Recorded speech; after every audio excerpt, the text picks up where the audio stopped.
Chapter 939. Is it inconvenient for you? Feng Mingzhu looked thoughtfully at his indifferent and impatient expression, and her eyes were about to look inside the door. However, the man's figure was tall and straight. Even though she was wearing high heels, she still couldn't reach his shoulders. She could only look up and see the beautiful chandelier inside. She couldn't see anything else. Feng Ling was squatting on the ground to lay the carpet and did not pay attention to what was going on outside. She looked back and saw that Boss Li seemed to be talking to someone in front of the door. In case she disturbed him, she got up and returned to the bedroom. There's nothing inconvenient about it. But if Miss Feng enters the door, it will be truly inconvenient. The man's tone was distant and indifferent. Feng Mingzhu squeezed her bag and stared into his eyes. Originally, she wanted to approach him step by step, but it seemed like he didn't want to see her again. She bit her lip and said, "Nanheng, just let me in. Let's talk." "It's not convenient to talk in front of the door." "What do you want to talk about?" The man casually leaned against the door frame with one hand in his trouser pocket and said casually, "Let's talk about us." Feng Mingzhu paused and said, "Nanheng, after all, we were engaged. No matter what the reason was, we met so many times when we were young. When we were teenagers, I remember one New Year's we went to the Li family as guests. I couldn't sleep at night, so I went out for a walk alone. In the end, I accidentally fell into the underground storage used by the servants behind the Li family. I was locked up for several hours and no one found me. It was you who found me and saved me. From then on, I always hoped that I could grow up quickly because only when I grew up can I marry you.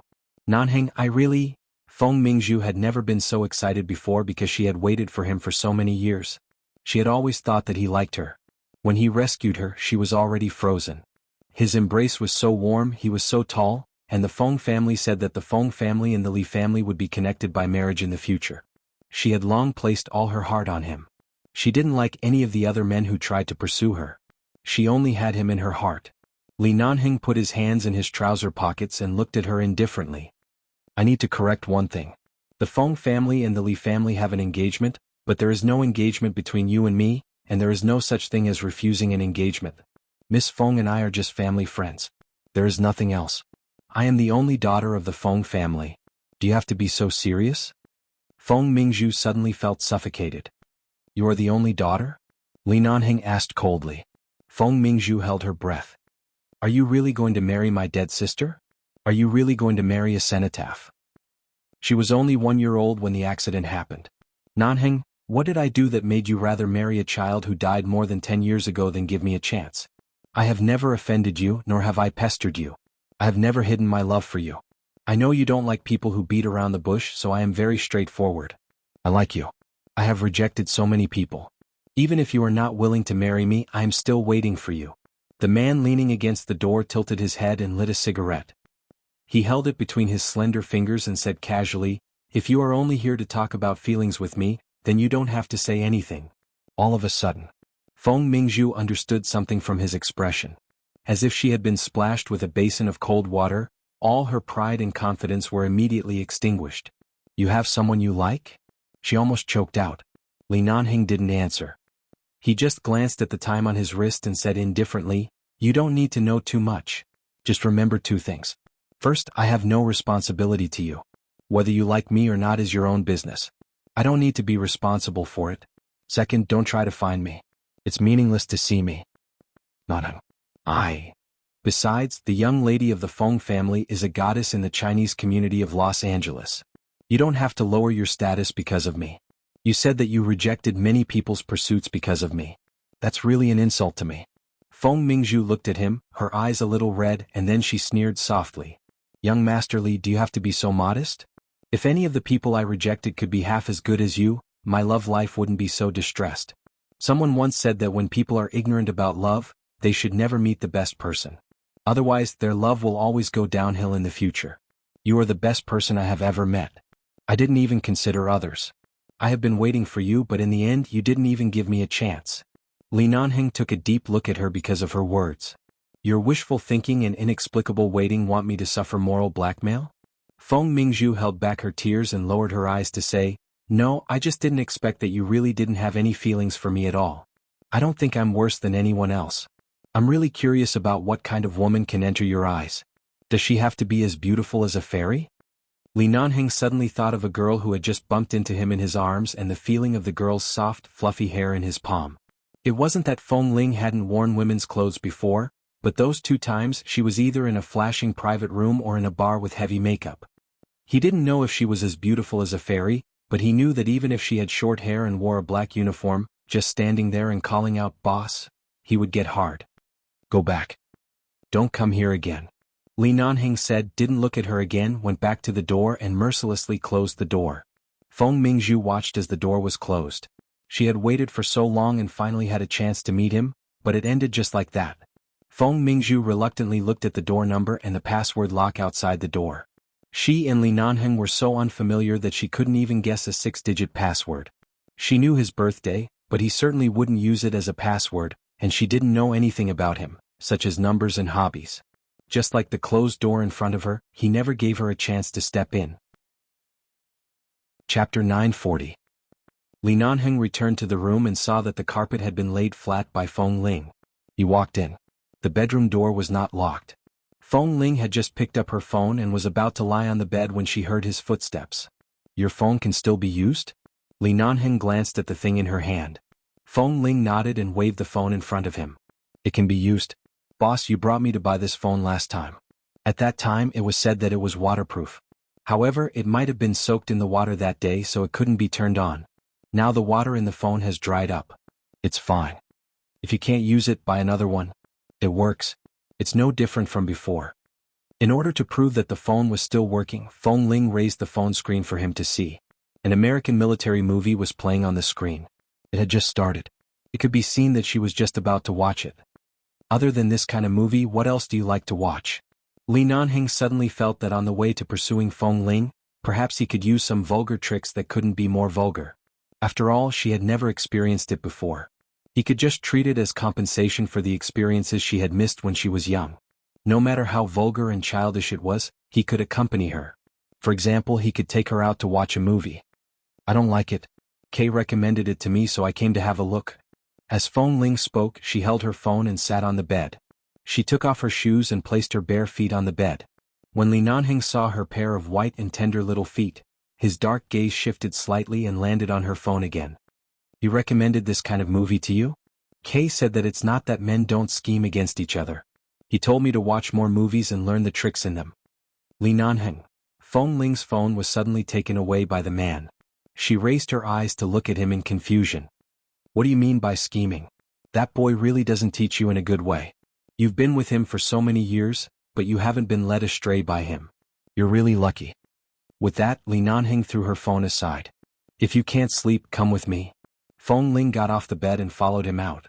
Li Nanheng took her to the room with fitness equipment. After turning on the light, he asked her if she had come in to practice. Feng Ling shook her head. "I haven't exercised for a few days, so I can't go overboard when I suddenly resume exercising. Otherwise it will be counterproductive." The man walked to the treadmill and pressed a few buttons on it. The machine beeped as he adjusted the speed and mileage. Jog for 10 kilometers first, then do balance training on the spot.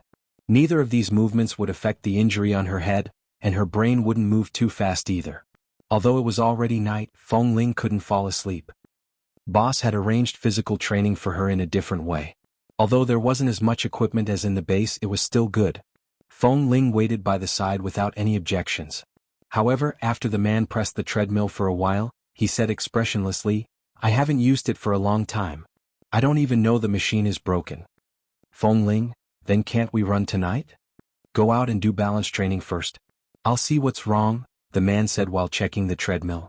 Feng Ling nodded obediently and turned to go out. She looked around the living room and finally returned to the carpet she had just laid, lying on it to do balance training. However, when she pushed her limbs against the ground, she felt that her head also hurt. Although the injury on her forehead didn't hurt so much, when she pushed her head up, she felt a pain in her brain. She closed her eyes to endure the pain, but after a while, she climbed back to the carpet and raised her hand to put it on her head. After a minute's rest, she propped up her limbs again and began to do exercises. After repeating this several times, she finally recovered a little bit. At this moment, the doorbell rang again. Feng Ling turned her head to look at the door and then at the man who was repairing the treadmill inside. He didn't seem to hear it. Someone had been here just now. Although she didn't know who it was, Those who knew this place were probably acquaintances, so there shouldn't be any problem. She got up, walked to the door and opened it. The moment she opened the door, Feng Ling's expression remained calm, but when the woman outside the door saw Feng Ling, her expression changed instantly. "Why is it you?" Feng Mingzhu looked at Feng Ling in astonishment. This brat named Feng Ling didn't give her face in the mall that time, which made her so angry that she wanted to smash her bag on his head. However, she felt that there must be a reason why Li Nanheng didn't let her in. Even if he didn't like her, he wouldn't even let her in unless there was someone else in his home. She just wanted to confirm if he was hiding a woman at home, but she didn't expect that it would be Feng Ling who opened the door. Feng Ling didn't expect to see this Miss Feng here, but Feng Ling didn't care. After glancing at her, she turned back and walked in expressionlessly, saying to the room inside, "Boss, someone is looking for you." Feng Mingzhu took the opportunity to follow Feng Ling in and quickly glanced around the apartment she had never been in before. There were no women's things and most of them were purely masculine. The colors were neat and tidy and there was not the slightest bit of mess. There was some sweat on Feng Ling's forehead and he was slightly out of breath, but it could be seen that he had just done some simple exercise. So there were only 2 men in the apartment and no woman as she thought. Feng Mingzhu temporarily put down a worry in her heart, but she still looked at Feng Ling in confusion and asked, "Why are you here? Aren't you a member of the base? Why don't you train in the base or go out on missions? Why do you live in his place?" When Li Nanheng came out, he heard Feng Mingzhu's aggressive voice outside.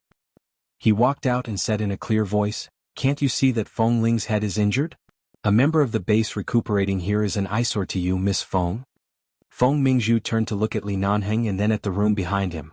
Through the open door, she saw that there were fitness equipment inside, and her eyes immediately became much gentler.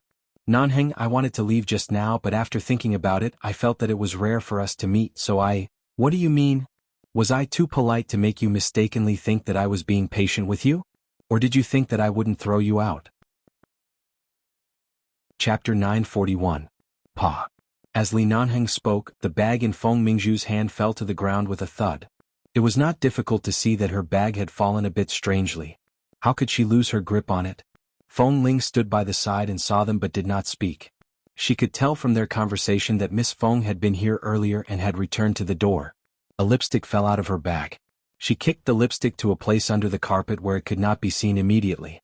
If she did not take the lipstick away now, even if she did not come in for a 3rd time tonight, she would come again tomorrow or the day after tomorrow with the excuse of looking for lipstick. However, Feng Ling did not speak. She was not good at talking. She turned to the room with fitness equipment and said as she walked, "Boss, I'm going to train first." Li Nanheng did not respond. His eyes were still fixed on Feng Mingzhu, who had just squatted down to pick up her bag. Feng Mingzhu stood up and looked up at him. She said awkwardly, "Sorry, you just want to see if I'm hiding a woman here?" Li Nanheng had not changed his clothes. He still looked sharp and cold. His eyes seemed to be fighting with someone. "Don't say that I don't have a woman here. Even if I do, it has nothing to do with you. Take back your excessive concern and gaze. Otherwise, this Li's attitude toward you will not even have the most basic politeness." Feng Mingzhu was stunned. Even though Li Nanheng's tone was still polite and he did not say anything too hurtful for the sake of his family, she had never seen him so cold. Because of what? Was it because she spoke impolitely to the woman named Feng Ling and had a bad attitude toward her? Or was it because she barged into his place without his permission? Feng Mingzhu held back her temper. What did I do wrong? She was really unwilling to be treated like this.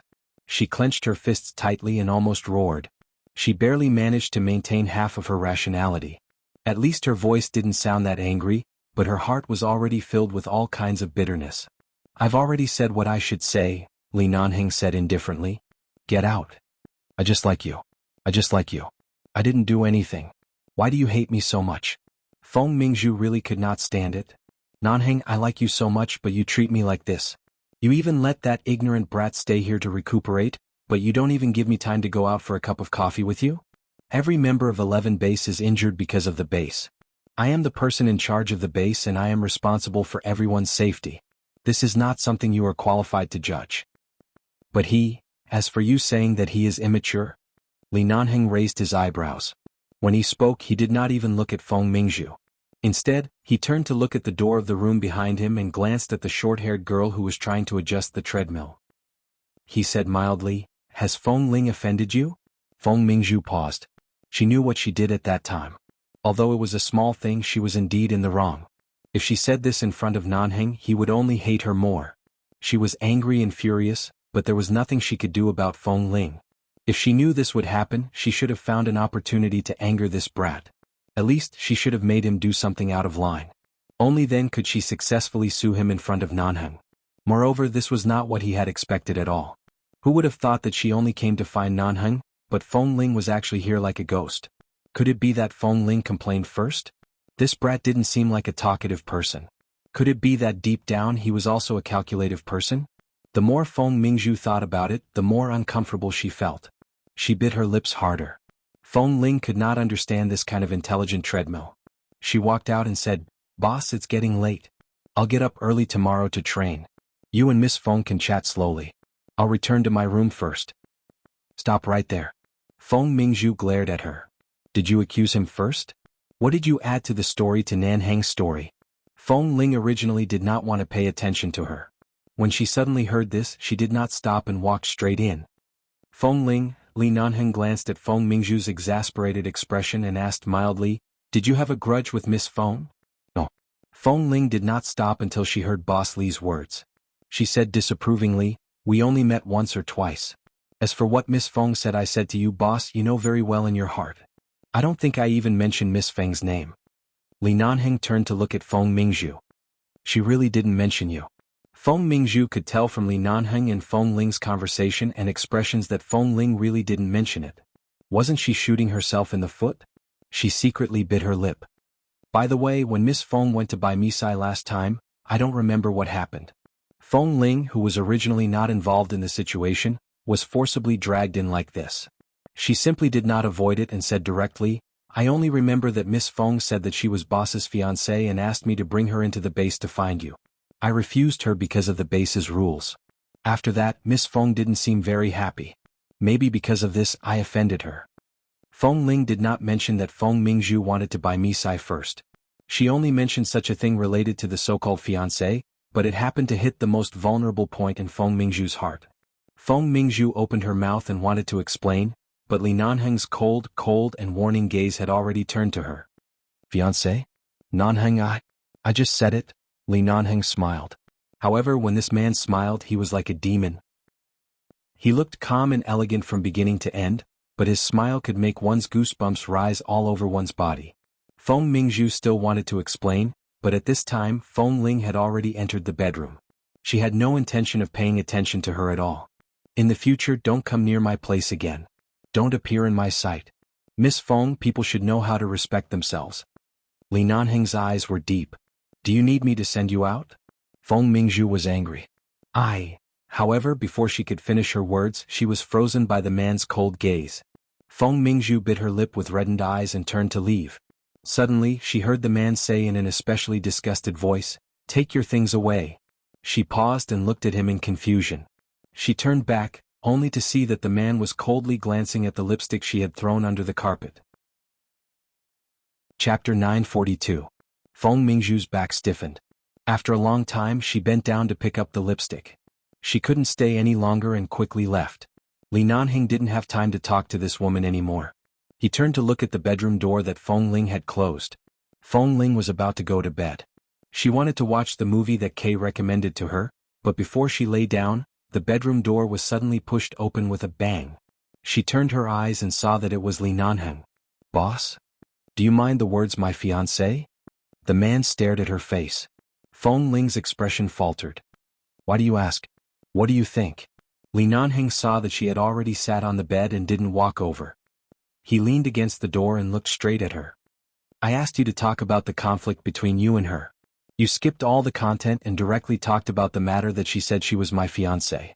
You grasped this point of entry, which shows that you remember this matter and mind it very much." Feng Ling didn't know how to talk and reason, so she just said whatever she thought of. Did this mean that she minded it very much? Seeing that the man seemed to be in a good mood, Feng Ling secretly cursed him for being crazy, lifted the quilt and got into it. Then she said, "It's not a big deal. Miss Feng insisted on telling me the reason, so I just said a few words as she wished. I don't have a deep impression of things that I don't care about, so I don't take it seriously at all. And I don't have a deep impression of things that I don't care about, but I have a deep impression of the matter that she claimed to be my fiancé. The man smiled. The corner of Feng Ling's mouth twitched. She simply lay down, raised her phone to make a gesture of watching a movie, and ignored him. Li Nanheng didn't probe further. He just smiled and said, "Have a good rest." He raised his hand to help her turn off the chandelier in the bedroom, left the wall lamp in front of the bed on, and closed the door. Feng Ling's injuries were almost healed. Aside from the occasional slight swelling pain when she did simple physical training, there was no longer any effect on her. The wounds on the surface no longer needed to be changed and only left a slight scar. Thankfully, this kind of injury was only caused by hitting the wall. Most of the injuries were under the skin and were not as difficult to heal as knife wounds or explosion wounds. As long as it was properly treated, there would be no more scars. But in the current situation where she could still see the traces, she needed to cover the fringe in front of her short hair. If her forehead was exposed, it would indeed look a little unsightly. At least she herself found it an eyesore. As a result, Feng Ling did not want to cut her hair too short in the short term. While Li Nanheng was out, Feng Ling made a call to the base hall and asked about the handling of the matter of her killing the commander. After all, when she asked Kay and the others, they all told her not to worry and to leave the matter to boss. However, if this matter could really be solved as soon as possible, Li Nanheng wouldn't go out often these days. Although he didn't say anything every time he came back, she could see that this matter couldn't be handled too casually. She had to be considerate in every aspect. She couldn't let the military bite on any point. Otherwise, all the previous efforts would be in vain. She didn't know what had happened, but when she called the base hall to learn about it, the people in the base hall didn't tell her too much. They only told her not to meet the people from the military and not to have any contact with people outside the base. From their tone, Feng Ling could roughly guess whether the matter had developed to a certain stage or not. The military had always been a very authoritative party in the United States, and it was the same in any country. The reason why the military hated 11 Base the most was that two tigers couldn't share one mountain. No matter what, when the commander of the military area was killed, it was impossible for them to deal with it easily, no matter from the perspective of public opinion or public opinion. In addition, the military and 11 Base had always been secretly displeased with each other. This matter could be regarded as the military getting hold of 11 Base's weakness, and they were probably trying to find ways to complain. If it weren't for the fact that she was a member of 11 Base and Li Nanheng didn't show up, she would probably have to die to atone for her crime. She glanced at the recent news about the U.S. military. The news of the commander's death had been suppressed and had never been reported, which meant that so far, only they knew about this matter, and the outside world had no way to know it. Looking at the clean pages of the news, Feng Ling briefly told the people in the base hall about her plan, but the people in the base hall told her to continue living outside and not to take any action for the time being. She should listen to Boss Li's instructions and not be impulsive. After hanging up the phone, Feng Ling's tense body slightly relaxed. In fact, she had long been mentally prepared that 11 Base would give up on her. It was not that her current situation was difficult to save, but that the military would definitely join forces with some people to pressure 11 Base or threaten or lure them. With 11 Base's current situation, there would be many people who were jealous of 11 Base. After weighing the pros and cons, it was not difficult to understand why they would give up on her. However, the choice made by 11 Base was the opposite of what she thought. They didn't give up on her. In the evening, Li Nanheng sent her a message saying that he would go back to the Li family tonight and had something to discuss with the elders, so he asked her to have a good rest. Feng Ling glanced at the phone and lay down. She slept on the large bed alone, closed her eyes in the dark, but couldn't fall asleep. She never knew that it would be so fast to adapt to someone's existence. It had only been a few days, not even a week, but she was already used to the existence of another person in the bedroom opposite her, or in the study or the living room. As long as she opened the door of this bedroom, she would definitely see the light in the room where that person was in. It took her more than 10 years to adapt to living alone, learning to abandon loneliness and coldness, but she didn't expect that she would adapt to the temperature of someone else in such a short period of time. She was used to the feeling of having someone by her side. But before she completely got used to it, that person suddenly didn't come back tonight. Boss Li didn't seem to like returning to the Li family. Every time he returned to the Li family he would look terrible. Obviously, he didn't get along with the elders of the Li family. Now that an official of the military had been killed, the pressure exerted on 11 Base probably came mostly from the elders of the Li family. Feng Ling turned over. Couldn't sleep. Chapter 943. Boss Li didn't need anyone to worry about him at all. But now she was actually worried about him. She knew that this feeling was not because she was worried that something would happen to him, but because of another kind of concern that she didn't particularly understand. After letting her imagination run wild for some time, she finally fell asleep in a daze. The next morning, Feng Ling did some simple physical training. Seeing that the weather outside was good today, she was really bored at home alone, and there was still no news from Li Nanheng. She sent him a text message asking when he would come back, but he didn't reply. At 12 o'clock, Feng Ling put on her coat and went out, but she remembered what Boss Li said. Don't leave the community. If you want to eat or buy something, there are 2 24-hour convenience stores in the community, so you don't have to go too far.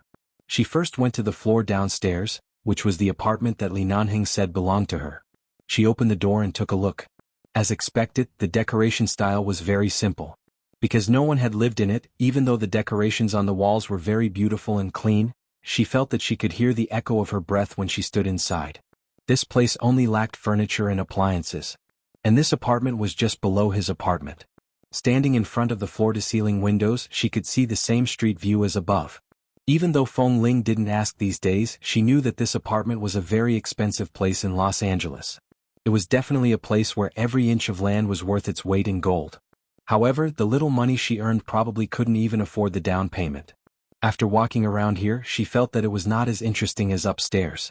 She turned and went out. Instead of going upstairs, she took the elevator down and planned to go to the convenience store to buy some noodles. When Boss Li was not around, she couldn't always eat takeout.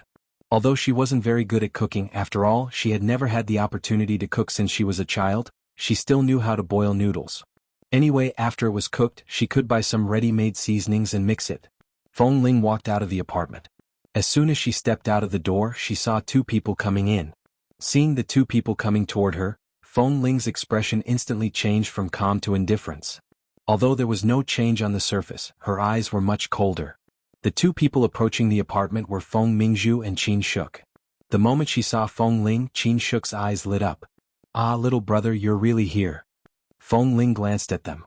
She didn't really understand the thoughts between women, but she could tell that Qin Shuk's personality was carefree and simple, while Feng Mingzhu was a very smart person.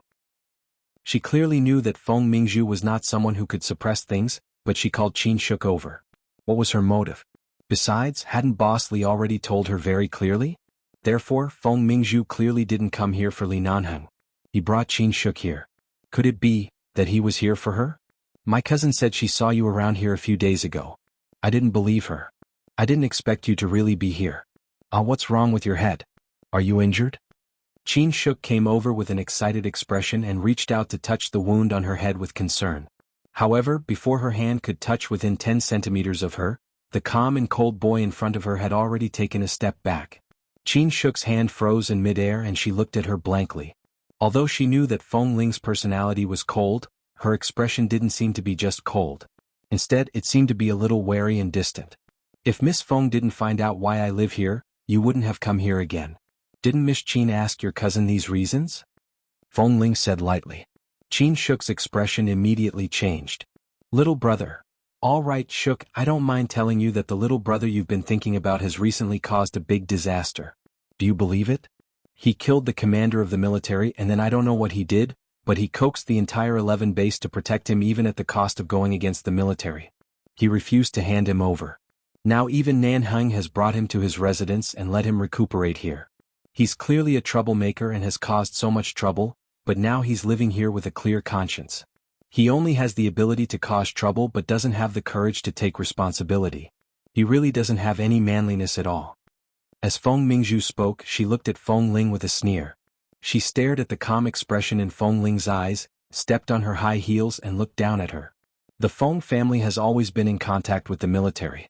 If it weren't for this, I really wouldn't have thought of what you did. I also didn't expect that the reason you would live here is because you caused trouble and let Nanheng bear so much pressure for you, but you hide here as if nothing has happened. Can your conscience really be at ease?" Feng Ling glanced at her. "Miss Feng, I'm not interested in where you got the news from. If you only know the gist of a matter but don't know the cause and the specific situation, I advise you not to speak nonsense. As for whether Boss Li has borne the pressure for me, Boss will explain it to me directly. Miss Feng, you don't need to convey it to me. Everyone knows in their hearts and so do I. You are not a member of 11 Base. You have no right to criticize my actions." Feng Ling glanced at her. Qin Shuk originally heard that little brother was here and happened to be bored, so she followed Feng Mingzhu to have a look. However, when she saw the two of them, one with resentment and the other with a cold and indifferent attitude, she was stunned. These two, what was going on? Feng Mingzhu snorted. I want to know how long you've been in 11 base and how many meritorious deeds you've made to atone for such a big crime. You're really amazing. You killed the commander. 11 base has been peaceful for so many years. This is the first time we've encountered such a big disaster, but the source is actually you. I really didn't know what Nanheng was thinking. He actually protected you. Cousin, didn't little brother say that no matter what happens when you don't know the specific situation, it's better not to make a conclusion? Besides, little brother doesn't have any grudges with you. What's wrong with you? Qin Shuk saw that the situation was not right and rushed to smooth things over. Chapter 944. Feng Mingzhu's expression stiffened at Feng Ling's words. In fact, Feng Ling's tone was not harsh. In fact, she did not seem to be angry at all. However, it was precisely because of her calm and nonchalant appearance that made it seem as though she did not care about anything that Feng Mingzhu did on purpose. Feng Ling, I heard that you're not very popular in the base. Especially during training and assessments, you often resort to trickery, causing many people to dislike you. But don't think that your little cleverness is really useful against Nanheng. Sooner or later he'll see through you. At that time, I'm afraid you won't even have the qualifications to kneel at his feet. 11 base won't accept you either. Seeing that Feng Ling finally looked at her seriously, Feng Mingzhu felt as though she had won the game. She smiled. Although 11 base has its own rules, as long as I want to investigate, there's nothing I can't find. In the past, I really didn't care about a brat like you, but I didn't expect that you even dared to live in Nanheng's place. I heard from the people in your base that you usually like to hook up with the men in the base. Look at your oily hair and face. Are you gay? Do you like men? Cousin? Why did she go too far? Qin Shuk felt a bit awkward standing by the side. Although the Feng Mingzhu she was familiar with was a little domineering, her character was actually not bad. Furthermore, under normal circumstances, only women would fight with each other like this. However, this little brother was a man. Was there a need to be so confrontational? Furthermore, it seemed like she wouldn't give up until he was chased away. Shuk, let me tell you. Do you know why I brought you here today? I just want you to see that this little brother you've always liked, perhaps you've wronged him. I think there's an 80% chance that he likes men and has no interest in women at all. Otherwise, why wouldn't he respond to a young and beautiful girl like you? Feng Mingzhu chuckled. Nowadays, anyone dares to mingle in 11 base. I really need to talk to the Li family's grandfathers about this. Don't sully the good atmosphere of 11 base because of a man who is neither a man nor a woman. No, I didn't pursue him much. I only asked for his number twice, but he didn't give it to me. Cousin, don't misunderstand. I didn't take it to heart. Qin Shuk frowned. Feng Mingzhu paused and abruptly turned to glare at her. Whose side are you on? Do you value your lover more than your sister? Qin Shuk looked innocent and awkward. No, I'm definitely on your side, cousin, but there's no grudge between me and little brother. I can't say these words. I like him, but I don't ask for anything. Besides, little brother is very easygoing to me. Feng Mingzhu's expression became even uglier. Her expression showed that she originally wanted to find a helper, but this helper was siding with an outsider. Feng Ling casually took out her phone and glanced at the time. Thinking that she didn't have anything to do, she wasn't afraid to waste time here, so she put her phone back and raised her eyes. She silently and mildly looked at the woman who came to find trouble. In fact, she also found it strange. Why did Feng Mingzhu like to find trouble with her? Although they all had the surname Feng, they were clearly not a family. Could it be that they were born to offend each other? Feng Ling's attitude was indifferent. Feng Mingzhu coldly said, the Li family's grandfathers already know about your matter. Even if Nanheng wants to protect you, I'm afraid the grandfathers won't agree. Just wait for the base to chase you out. Even if the crime of killing the commander will not be blamed on you, you've messed up the atmosphere of the base. The grandfathers will not allow you to continue staying. Feng Ling's face was expressionless and indifferent. There was basically no obvious change. However, when she put her phone into her pocket, her fingers hidden in her pocket clenched slightly and gradually tightened. In the end, even her knuckles turned white. What she cared about the most was whether she could stay in 11 base safely or not. If because of this matter, Feng Mingzhu took the opportunity to make things difficult for her and even directly reported it to the Li family. Even if she would really be affected. So, Miss Feng, You came today on behalf of the Li family's grandfathers? Feng Ling asked mildly. Feng Mingzhu couldn't see through her thoughts, but she knew that this brat would definitely pay attention to this. She immediately smiled disdainfully and said, "This kind of matter will be known by the Li family sooner or later. Don't you know how many people in your base dislike you? Sooner or later this matter will spread. I just talked with the grandfathers. They are not interested in your affairs, but they are obviously very angry that you disturbed the atmosphere in the base and now blatantly live in Nanheng's place. I'm not passing on a message on behalf of anyone. Even if I don't pass on a message, you will soon receive a letter to leave 11 base. There will no longer be a place for you to stay in 11 base. Miss Qin, if there's nothing else, you can go back. I know what I'm doing. I don't need anyone to judge me. I know my own character. Although we don't have much of a relationship, seeing that you're pure and enthusiastic and don't have any deep thoughts, I suggest you stay away from some overthinking relatives in the future." Feng Ling was too lazy to pay attention to Feng Mingzhu. She turned to look at Qin Shuk, who had a puzzled expression. Qin Shuk nodded and wanted to say something, but Feng Mingzhu couldn't stand Feng Ling's indifference. But thinking that he would probably not even be able to smile after being kicked out of the base, she didn't want to argue with him. Feng Mingzhu raised her chin and said, "This matter of 11 base must have all the connections of the Li family, the Feng family, and the United He Nation to come forward. After all, you are the superior of the military area. I think you might as well go out and surrender yourself. Don't make it so difficult for them to protect you. Anyway, you will be kicked out soon. Before you leave, you should do something good so that they won't worry about you. What do you think?" Feng Ling said nothing and expressionlessly turned to go to the convenience store not far away. Qin Shuk hurriedly made way for the door of the apartment. Seeing this, Feng Mingzhu was a little anxious and directly sneered. "Feng Ling, do you want to see Nanheng being heavily oppressed by the Li family because of you? Do you know how despicable the elders of the Li family are? His unrestrained character is now even more restrained because of you. He even agreed to all kinds of harsh conditions put forward by the elders without hesitation. You are really a troublemaker." That. Chapter 945. Li Nanheng didn't return for 2 days. Suddenly, Feng Ling received a call from the Li family. Grandfather Li called her personally and asked her to meet him. After meeting Feng Mingzhu yesterday, Feng Ling's heart was heavy for the entire day. When the Li family called, although her heart was still uneasy, it finally settled down. At the very least, this way she could wait for an outcome. She wouldn't have to stay here without knowing anything. In the car, Feng Ling sat in the back seat and let the driver drive. She stared out of the window in a daze. The driver asked her for the specific route, but she didn't know. She only told him the specific location that old Master Li had told her. The driver took a long time to find it. Fortunately, she came out early and was not late. After arriving at the agreed place with Grandfather Li, Feng Ling learned that not only the Li family was here, but also several military leaders, people from the United Nations, military reporters, and other people who could play a role in this matter. Before entering, she found a mirror in the bathroom and tidied up her black uniform. Old Master Li sent someone to call her, but her eyes did not move. Although she was looking at the mirror, it was obvious that she was not looking at herself. Little brother Feng Ling, the person sent by the Li family, was right outside the bathroom. He was dressed in a black suit.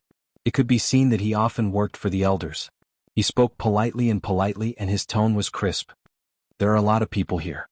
Don't let them wait too long, especially those from the Li family. If you want a good result, I advise you to take them seriously. Don't neglect them too much." Feng Ling's eyes moved. She looked at the man outside and nodded. "I understand." The other party urged, "Hurry up, time is running out." With that, the man turned around and left. His footsteps were quick, and it seemed that he had indeed been urged to come here. Feng Ling looked at his back and had a subtle feeling that today's event had nothing to do with Li Nanheng. There had been no news from him for 2 days. If he was involved in this matter, he would definitely tell her, even if it was just a call or a message. Although the man just now looked polite and well-mannered, his eyes were filled with contempt as if he was looking at someone who was about to die, and he didn't have much patience. When he walked into the place that old Master Li had mentioned, everyone was already there.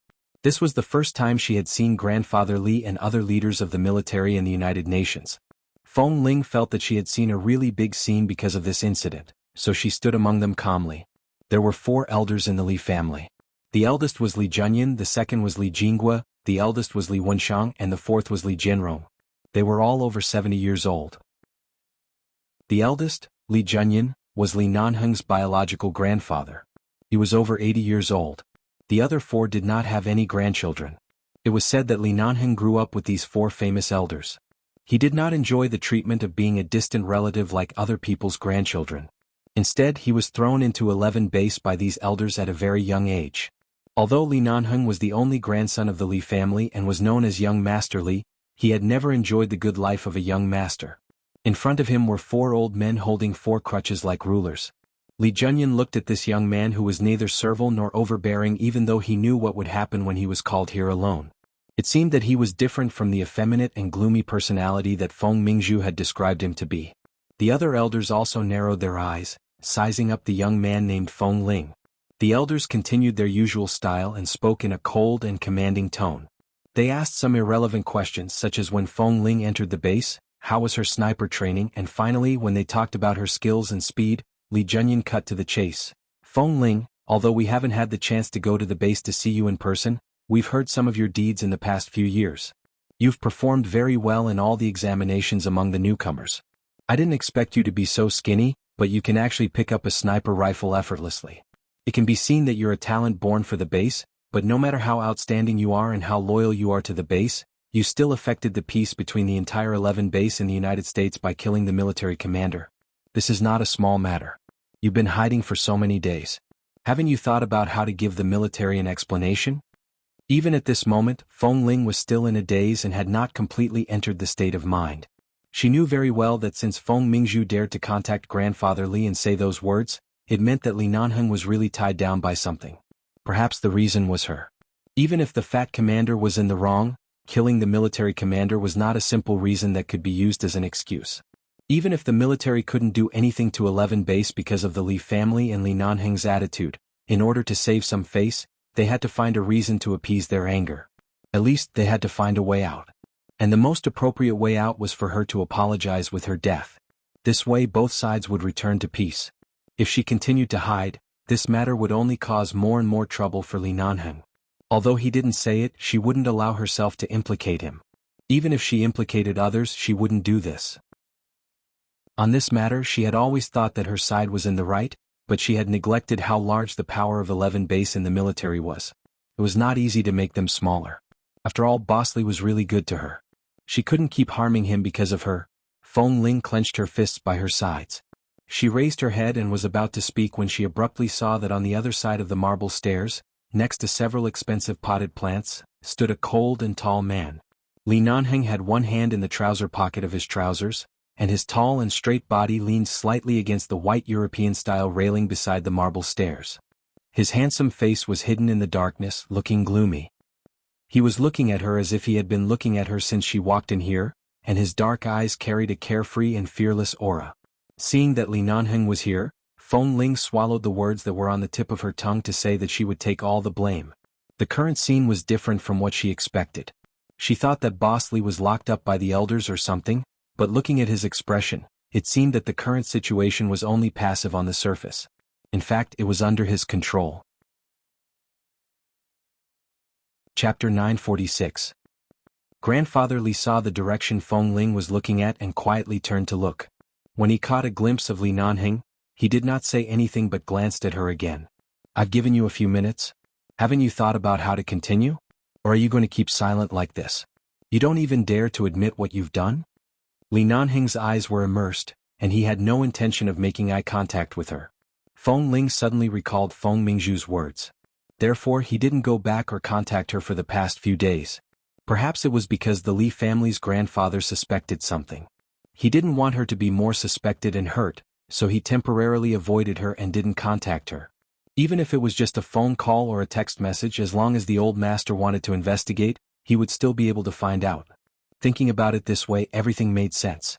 Therefore, although the elders of the Li family seemed to be here to denounce her, since they did not stop Li Nanheng from coming, it meant that they did not set a dead end for her but gave her a chance to explain or appeal. Such an opportunity was hard to come by. After all, the people present were all authoritative figures. Little brother Feng Ling, the man from the Li family, raised his eyebrows and reminded her softly. Feng Ling came back to herself and looked at the people sitting in front of her with a peaceful expression on her face. Instead of saying that she intended to take full responsibility for the crime, She told them about how she was suddenly called to the military area and everything that happened in the military area, including the surveillance camera installed in her and Kay's room. She did not leave out a single word. After that she said calmly, "Yes, I did kill the commander. I admit to this crime, but if you have seen the surveillance video of the scene at that time, you should be very clear that I didn't do it at the beginning. Everyone has the desire and instinct to survive.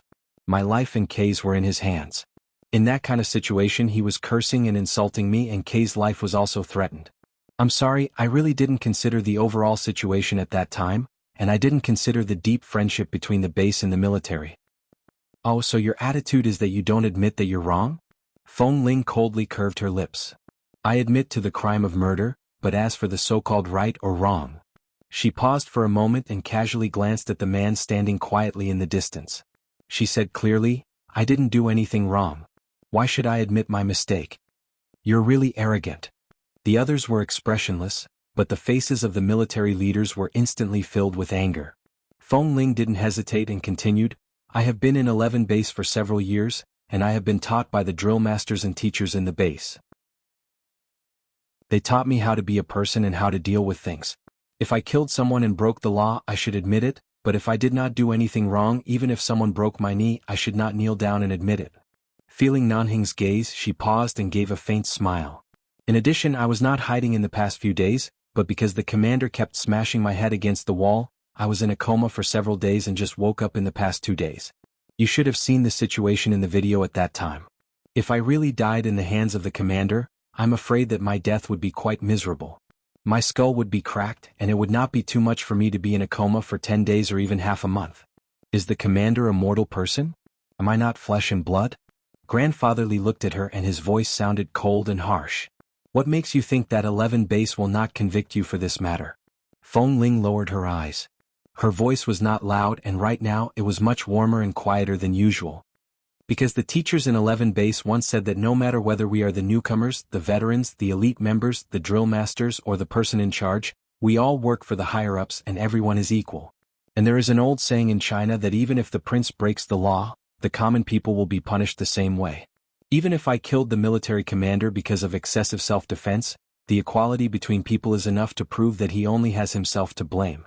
It is my business to bear the crime of killing someone, but the crime that the commander should bear in the end was actually born with his life. This is also his business. If you are not the person involved, you are not qualified to judge the situation at that time." Grandfather Li raised his eyebrows slightly again. "Then, the military said that Nanheng wholeheartedly protected you because he is interested in men like the commander and because of his personal feelings?" Today, Feng Ling was wearing the same black uniform as usual. Standing here, she was full of righteousness, neither servile nor overbearing. As soon as Grandfather Li said this, she immediately understood the purpose of this scene today. The purpose of the Li family's elders was nothing else but the reputation of 11 base and Nanheng. They didn't care whether they sacrificed a small role or let the military swallow the humiliation in the end. They only cared about the impact of this public opinion on the base and Nanheng. The elders did not mean to protect anyone, nor did they mean to target anyone, but obviously, anyone who dared to criticize the Li family behind their backs was against them. He was giving Feng Ling a chance to explain. Feng Ling smiled. "As far as I know, when Boss Li goes on missions with the members of the base, he will always rush to the front of any dangerous mission. Even if he is the person in charge of the base, even if he is the only grandson of the Li family, he has never pushed or betrayed his members. Everyone in 11 base knows Boss's character. Now that such a thing happened, Boss will protect me after knowing that I was wronged. This is also human nature. This is the first time I have heard such a rumor in this regard. Is he interested in all the members of the base who are protected by Boss? Since I entered the base, I haven't spent much time with Boss Li. I heard several drill masters in the base say that once on a mission, someone blocked a bullet for Boss and died on the spot. Boss sat in the minefield with his brother's body in his arms all night and didn't leave. Should such a brotherly relationship be tarnished like this?" At this time, Grandfather Li smiled again and asked meaningfully, "Then it is rumored in the base that you fooled around with others and were despised and ostracized by many members. What is the reason?" Chapter 947. After a few seconds, Feng Ling said flatly, "Where's the evidence? How can you judge my character just based on the nonsense of a few members who have a problem with me? There are thousands of people in the base. I want to know who can stand up and judge me on behalf of all the brothers in the base. Everything I've done is fair and above board. If you really want to investigate my character, I'm happy to accept the investigation and will fully cooperate with you. As for how some members in the training camp criticize me, I don't care. She said this casually, but everyone present could hear the meaning behind her words. The base was full of men and there weren't so many messy things. Those who were not involved in the incident would not get involved, and those who cared about her would only care about her silently. They would not run out to gossip when the military went in to investigate. Those who deliberately came out to represent all the members of the base were the ones who had ulterior motives. They might have been planning to take her away for a long time. Most of the time, the real problem was not the person that others were talking about, but the person who was spreading the rumors. Feng Ling's words were translated to mean that a person who was right and wrong would definitely do something wrong, but she was definitely not a person who was right and wrong. If he wanted to find out the truth, he had to start from the source of these rumors, not from her. Feng Ling's gaze was magnanimous enough. Standing in front of such a group of people, he remained indifferent and neither servile nor overbearing. It could be seen how steady and down-to-earth this Feng Ling was. Although he looked a little petite, he was fair and clean and was very likable. He was not the type of person who was oily and mischievous. Of course, the premise was that Feng Ling didn't lie. This Feng Ling had good facial features and was quiet. Even those who were not interested in men would instinctively want to help her when she was wronged, let alone the people in the base who had a deep friendship with her. Therefore, the rumors in the past few days were broken by Feng Ling's personal explanation and proof. The Li family's elders had been in the wind and rain for so many years, so they were very good at judging people. Now that they had seen Feng Ling with their own eyes, they more or less knew who she was. Also, if this Feng Ling really had feelings for Li Nanheng, she could also see it. But what they saw was only sincerity and cleanliness in Feng Ling's eyes. Whether it was in the matter or in the relationship, she was clean without the slightest bit of guilt. Old Masters Li didn't reveal anything on the surface. With smiles on their faces, they looked at the other people sitting in the room. What else do you want to ask? The person is already here. Whether you want to take him away and lock him up, go through the normal legal channels or settle him here directly, it's all up to you. The military leader's expressions were not very good. If the people of the United Nations were not here, they would certainly choose to take this Feng Ling away. But now that the conversation had reached this point, it was as though Feng Ling was completely innocent. It was as though 11 Base was the one who had been suffering all this time. It was as though the military had deliberately brought her into the military base and caused trouble. In fact, 11 Base was the victim. Now what are they gonna do? It's impossible for them to take her away just like that. Just when the military leader was about to say that they should go through the legal channels, the leader of the United Nations said, "We've thoroughly investigated the whole thing through the surveillance and the confession of the parties involved. If Commander Rick made a mistake first and 11 Base wants to punish him, the military will push Commander Rick out to settle the whole thing by himself. Now there are two parties involved, one is injured and the other is dead. In fact, no party has wronged the other party. The one who did the wrong first has already paid the price, so there's no need to continue to seek revenge. As for Brother Feng Ling, he is one of the most worthy snipers of 11 Base. It's not his fault, but he must be punished for the crime of murder. If we don't go through the legal process, we'll choose another way to let him be punished." The military leader's eyes suddenly changed and they clenched their hands on their knees. Don't pursue revenge. The purpose of the Li family's elders calling them here today was for this result, not to really give the military an explanation. But Li Nanheng's eyes were wide open. Sure enough, these four old men were all wily old foxes. They were very clear about who was close to them. Even if they were not familiar with Feng Ling, as long as she was a member of 11 Base, they would never put down their pride. And the military didn't get any benefits from either Li Nanheng or the elders of the Li family on this matter. Feng Ling's brain went blank for a few seconds. Just like that? She didn't come to die. This was a scene specially arranged by the Li family for her to defend herself. She subconsciously raised her head and looked in the direction of Li Nanheng. He was still standing there and looking at her indifferently. His eyes seemed to fall on her, but it also seemed that he wasn't looking at her, but when he looked away she inexplicably felt that he was looking at her. The man's slender and well-defined fingers carelessly played with the silver lighter in his hand. He was so calm that it made one feel at ease, but at the same time, there was a hidden arrogance and indifference. Feng Ling's heart, which had been on tenterhooks ever since Feng Mingzhu said those words to her, finally relaxed. She looked in his direction indifferently and then withdrew her gaze, waiting for their punishment. Although she felt that she was out of danger, Feng Ling couldn't figure out the true intentions of the elders of the Li family, so she remained silent and didn't say anything else. Feng Ling didn't like to defend herself too much. What Knife had said earlier was merely what she had seen and experienced. She wouldn't say anything more than that. And when she thought of the man who had been standing there quietly, she couldn't panic. There is another person involved in this matter, and that is Danny Ken. Now that Commander Rick is dead, Danny Ken is also involved in this matter. Why don't we let him come over and have a chat? Grandfather Li suddenly changed the topic. The few people present didn't expect these elders to play Tai Chi with them like this. In the end, not only did they not do anything to Feng Ling, but now they actually took the opportunity to start making things difficult for the military. Let Danny Ken come over, the military man said coldly to his subordinates behind him.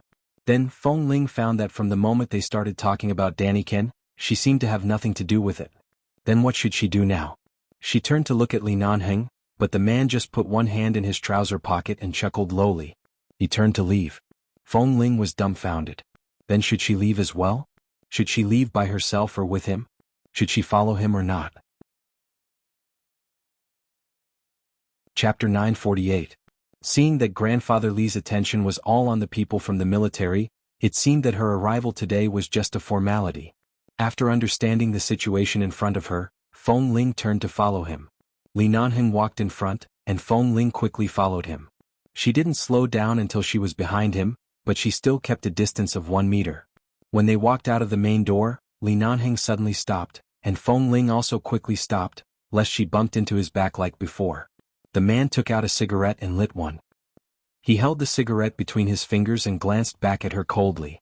"Why are you following me?" "Boss." Feng Ling didn't understand the situation at the beginning, but now she understood the situation in front of her. Her eyes were very sincere. "I didn't know all this was planned by you, boss. I almost made things worse. Sorry."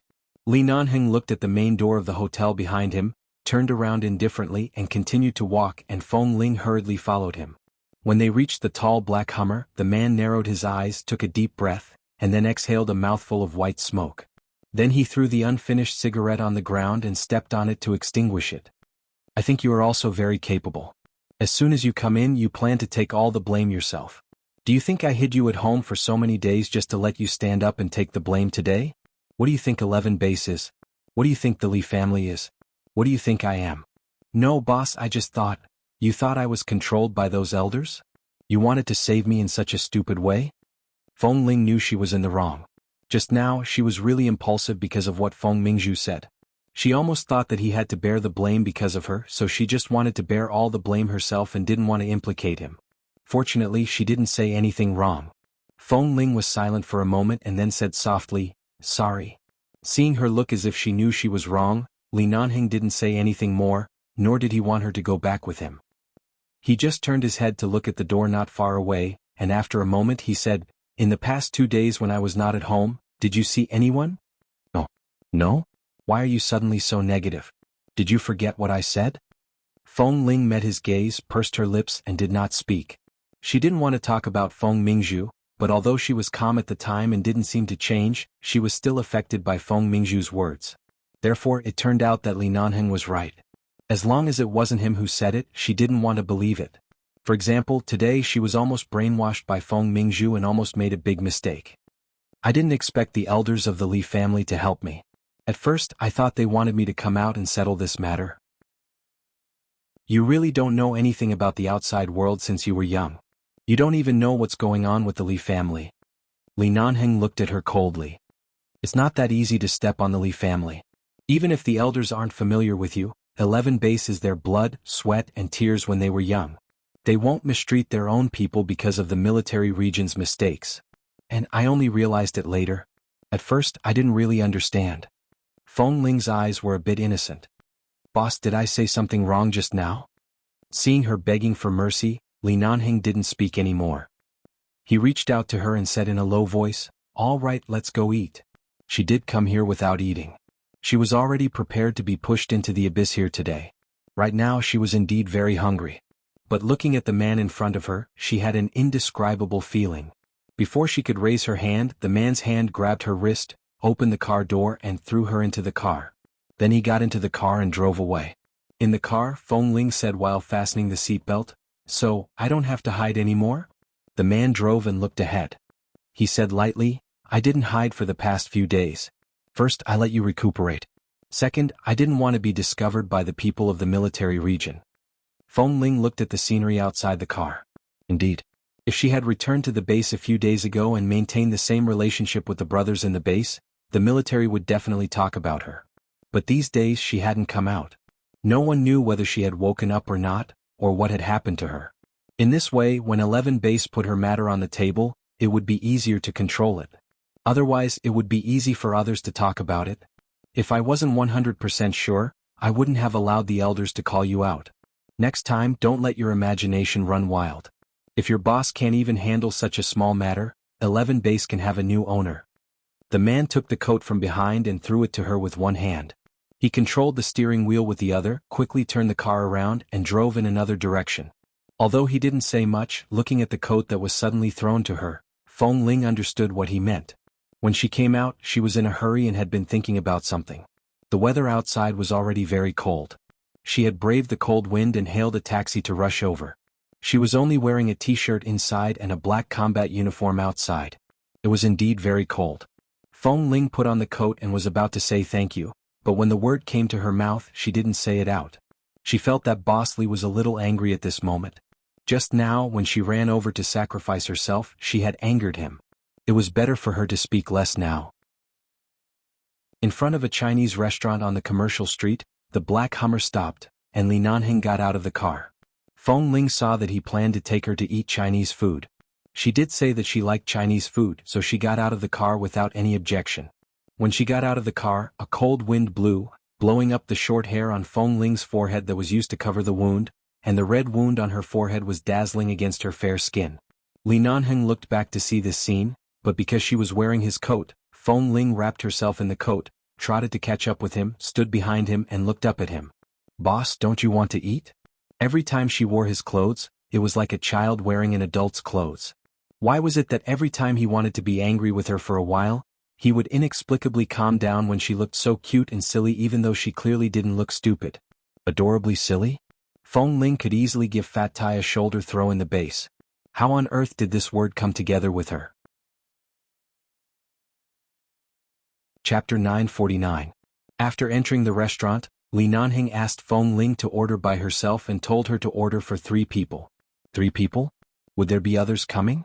Feng Ling didn't understand, but seeing that Boss Lee seemed to be busy with something, she didn't ask much. She ordered about the amount of meat and vegetables that could be eaten by 3 people. Then she ordered 2 cups of plain water and waited for the so-called third person to arrive. Li Nanheng sat at the table and watched the surveillance video that had just been sent to him on the screen. Just downstairs, Feng Mingzhu came to his apartment with Qin Shuk and happened to block Feng Ling at the door. She couldn't hear anything in the video and could only see Feng Mingzhu saying a lot to Feng Ling with an aggressive expression, but Feng Ling didn't say anything. After watching the surveillance video, Li Nanheng threw the phone on the table expressionlessly and looked up at Feng Ling, who was holding a glass and drinking water. Feng Mingzhu went to see you again? Feng Ling paused. She didn't intend to say this. How did he know? She moved the glass away and answered honestly, N. When you first came today you were in a bad mood. Did it have something to do with her? A little, but I didn't take what she said too seriously, but I was indeed afraid that I would implicate you. Li Nanheng's eyes turned colder. In the future stay away from her. She's a spoiled and lawless young lady. I even avoid her like a plague. You've met her many times. Feng Ling didn't explain much. I'll pay attention next time. Li Nanheng didn't say more. Seeing that Feng Ling was so sincere that she didn't dare to hide anything in her heart, he smiled and picked up the menu.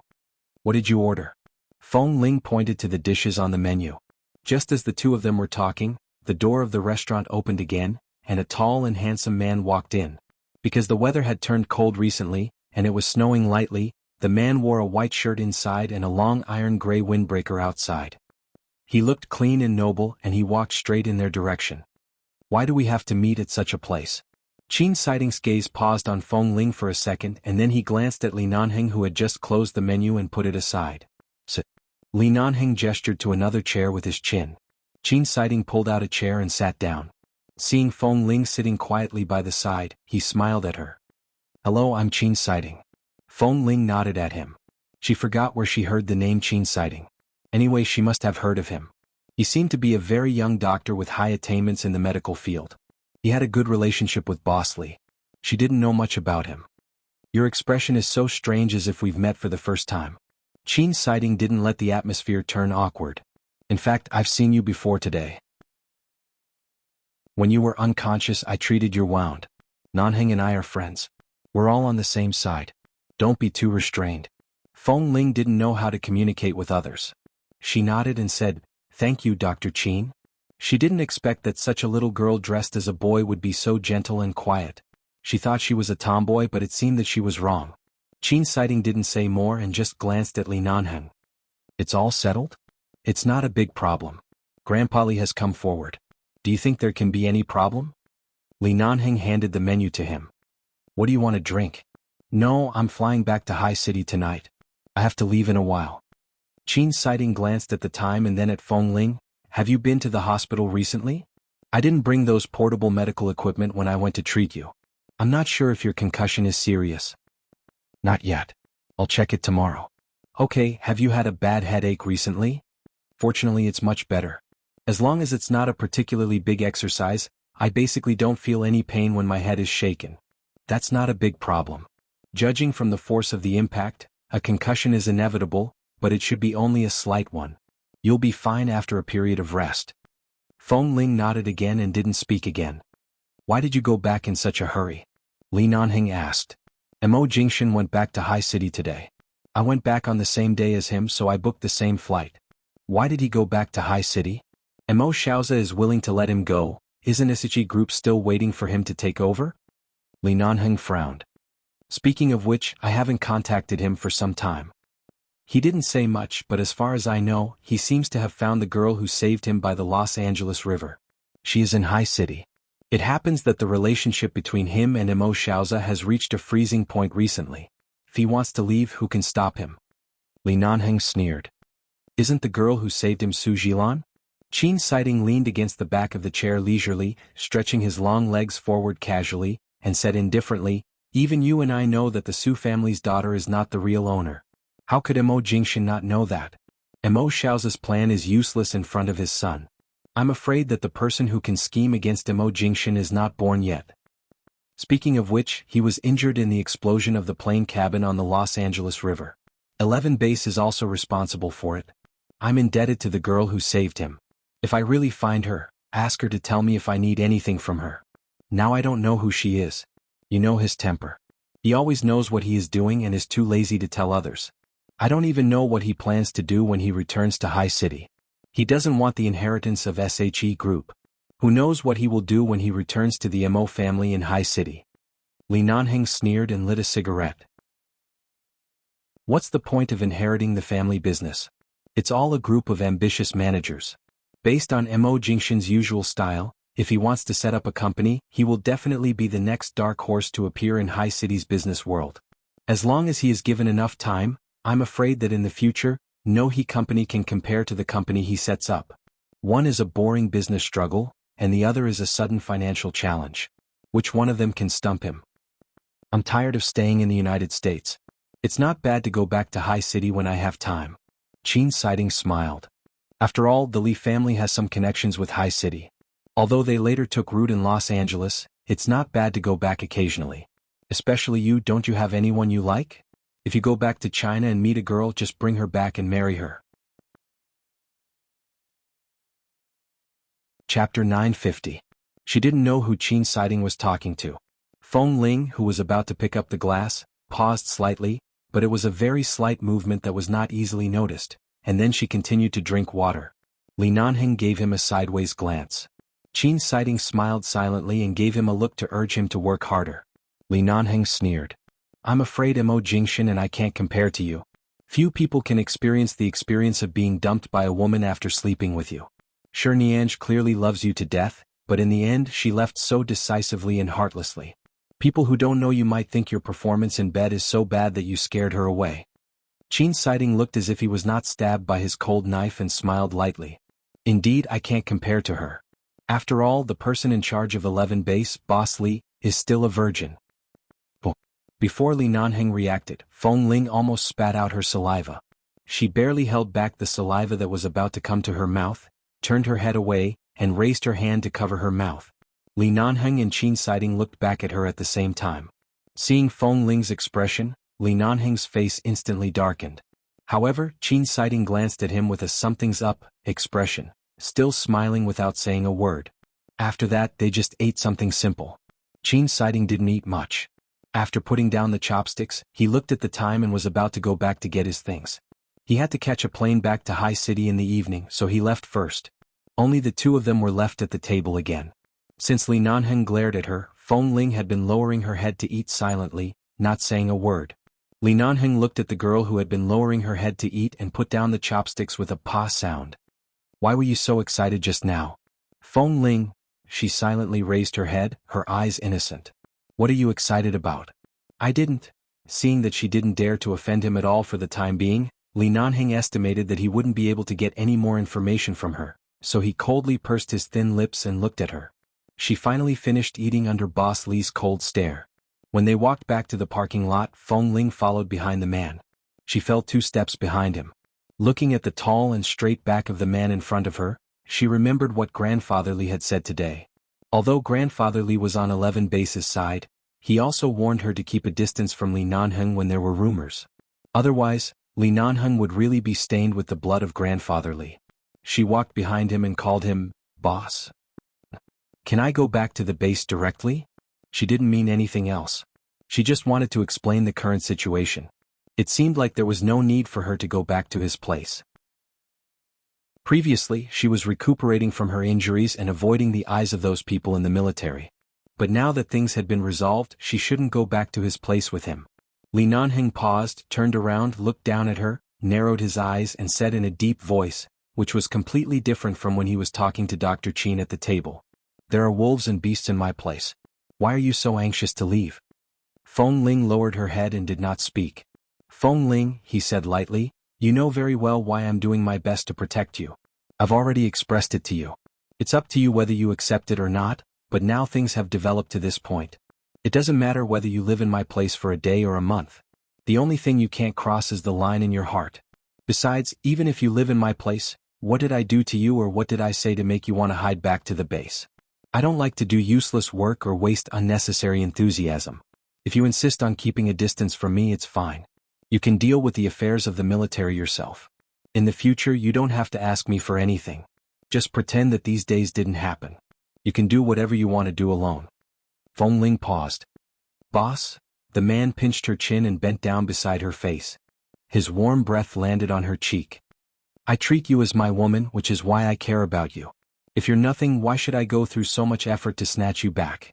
You're a person who's about to die in?" Feng Ling's hands immediately clenched into fists and she said in a muffled voice, "Boss, you're threatening me. You think I have no one to rely on since I was a child? I really can't bear to leave 11 Base, can I?" The man raised his hand and gently patted her face, smiling. "And if you're not convinced, you can find someone stronger than me to rely on."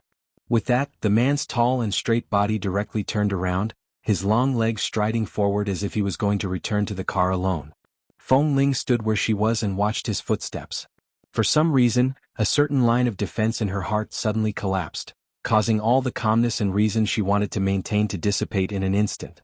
She suddenly trotted to catch up with him until she reached the car door. Before the man got into the car, she opened the door of the front passenger seat and sat in the car. After the man got into the car, he turned to look at her. "Are you going back to the base? Do you want me to send you back?" The corner of Feng Ling's mouth twitched.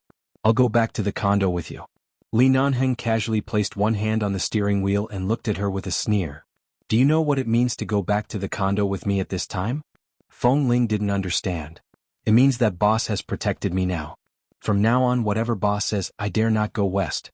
If you say west, I dare not go east. If you say west, I dare not go east. If you ask me to serve tea, I will never pour water." Li Nanheng was not satisfied with this answer. "If I ask you to warm the bed, you'll warm the bed for me?" After a long while, Feng Ling looked at him in confusion. "But boss, I'm a man." Li Nanheng looked at her meaningfully. "Why can't a man warm the bed? The weather has been so cold recently. After taking a shower and lying on the bed, it's freezing. What do you think I mean by warming the bed?" Feng Ling, However, when she returned to the condo, Feng Ling suddenly ran to the 24-hour convenience store downstairs. Li Nanheng didn't know what she was going to buy. After waiting for a while, he saw Feng Ling run out with a few hot water bags. "Boss, these things should be the best for warming the bed." Li Nanheng, looking at the hot water bags in her arms, the man expressionlessly raised his hand and pressed it against her head. Without saying a word, he pressed her into the door of the apartment building. Without another word, he directly carried her into the elevator.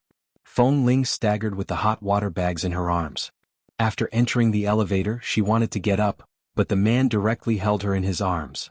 Li Nanheng lowered his head and pressed his strong masculine breath against her forehead. He said hoarsely, "Do you think I'm so easy to fool?" It was a pun, but she only thought he was talking about the hot water bags. When the man spoke, his breath blew against the wound on her forehead. It didn't hurt, but it was so hot that she trembled all over. Chapter 951. Feng Ling staggered all the way back home. Even when she pressed the password, she could feel how tight the man's hand was around her waist. It was as though if she dared to escape in the next second, he would dare to cripple her right now. Did she dare to run? No, she didn't dare. The door opened. Feng Ling was about to speak, but the man pushed her in without saying a word. It was already evening outside. Although the room was not so dark that she couldn't see her fingers, it was so dark that she could barely see anything. She was pushed against the wall by the man. As the door was slammed shut with a pang. Before Feng Ling could speak, the man's sudden kiss had already pressed her against the wall with an irresistible force. When Feng Ling subconsciously tried to push him away, her hands were pressed against the wall by his sides and she could not move at all. Feng Ling struggled a few times but failed to break free. Her body was tense and she wanted to turn her head away, but the man pressed her firmly against the wall with his height and physical strength. This kiss was not gentle at all.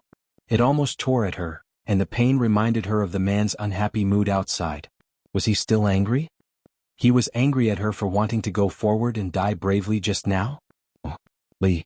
Feng Ling finally took the opportunity to speak when he slightly turned his head away, but her voice suddenly turned into a soft moan because of the man's next action. He let go of her lips but turned to attack her sensitive ears. She trembled all over. Even though her lips were already free, they were trembling so much that she could barely make a sound. "What do you want to say?" Li Nanheng's voice was low and hoarse against her ear. "Now that you dare to come back with me, you should know what will happen. No matter if you are a man or a woman, a wolf or a human, from now on, you are mine, understand?" Feng Ling didn't know if it was because of the man's hot breath in her ear or because of his words, but her body trembled even more violently. "Boss, is this considered a robbery?" She barely found her voice. When the man's kiss turned to attack the sensitive parts of her ears and neck, she asked him in a hoarse voice. However, her hands were no longer resisting, but tightly pressed against the wall, not knowing what to do. Hearing her words, the man paused. She seemed to hear a chuckle coming from his chest. "I'm a straightforward person. If I like you, I like you. Why can't I say it?" "No, but boss, I..." The man's kiss landed on her again. His heavy breath, filled with the scent of male hormones, blew between her nose. He abruptly raised his hand to grab her hand, which was pressed against the wall, and pulled it down his body. Feng Ling instantly understood what he meant. This was not the first time. She subconsciously tried to shrink back, but the man firmly pulled her over. She wanted to pull away a few times, but how could she really break free from the man's hand? He didn't seem to be exerting much force, but no matter how hard she tried, her hand remained firmly in his palm. Feng Ling had no choice. "Boss, let go of my hand." The man ignored her and pressed her hand down his body. "Boss, I know you helped me this time. In the future, I can go up the mountain or down the sea of fire in the base, but you don't." He still didn't respond. He even pulled her hand harder and pressed it down more firmly. Feng Ling was a little anxious and struggled. "Li Nanheng," the man raised his eyebrows slightly and whispered hoarsely against her lips, "there is no lack of people in 11 base who are willing to risk their lives, but I lack you. Behave, okay?" Behave. This man was always so domineering, as if it was a matter of course even though he was clearly taking it from her. A man flirted with another man so fearlessly. This was how young Master Li, who grew up under the crutches of the Li family's elders, seduced others. Wasn't he afraid that the elders of the Li family would really explode with anger? She was a man. At least now she was a man. She didn't even drink and she didn't look as unconscious as last time on the snow mountain. How could he? How could he? Was it hard to treat her like any other member of the base? She went back to the apartment with him because she didn't want to go back so early to face the rumors in the base. Most importantly, because he was angry just now, she wanted to play along with his temper and didn't want to offend him. But who would have thought that when he said to go back to the apartment, it would be like this? The breath on her lips was taken away again. When Feng Ling was kissed until her breathing was disordered and she saw stars, the man pressed her hand under his body. There was an obvious change in his body, but he didn't let her move her hand away and still imprisoned her on the wall. He lowered his eyes to look at her somewhat confused and moist eyes, lowered his forehead against hers and said hoarsely, "Look at your submissive look, I really want to peel you off." Feng Ling's gaze faltered.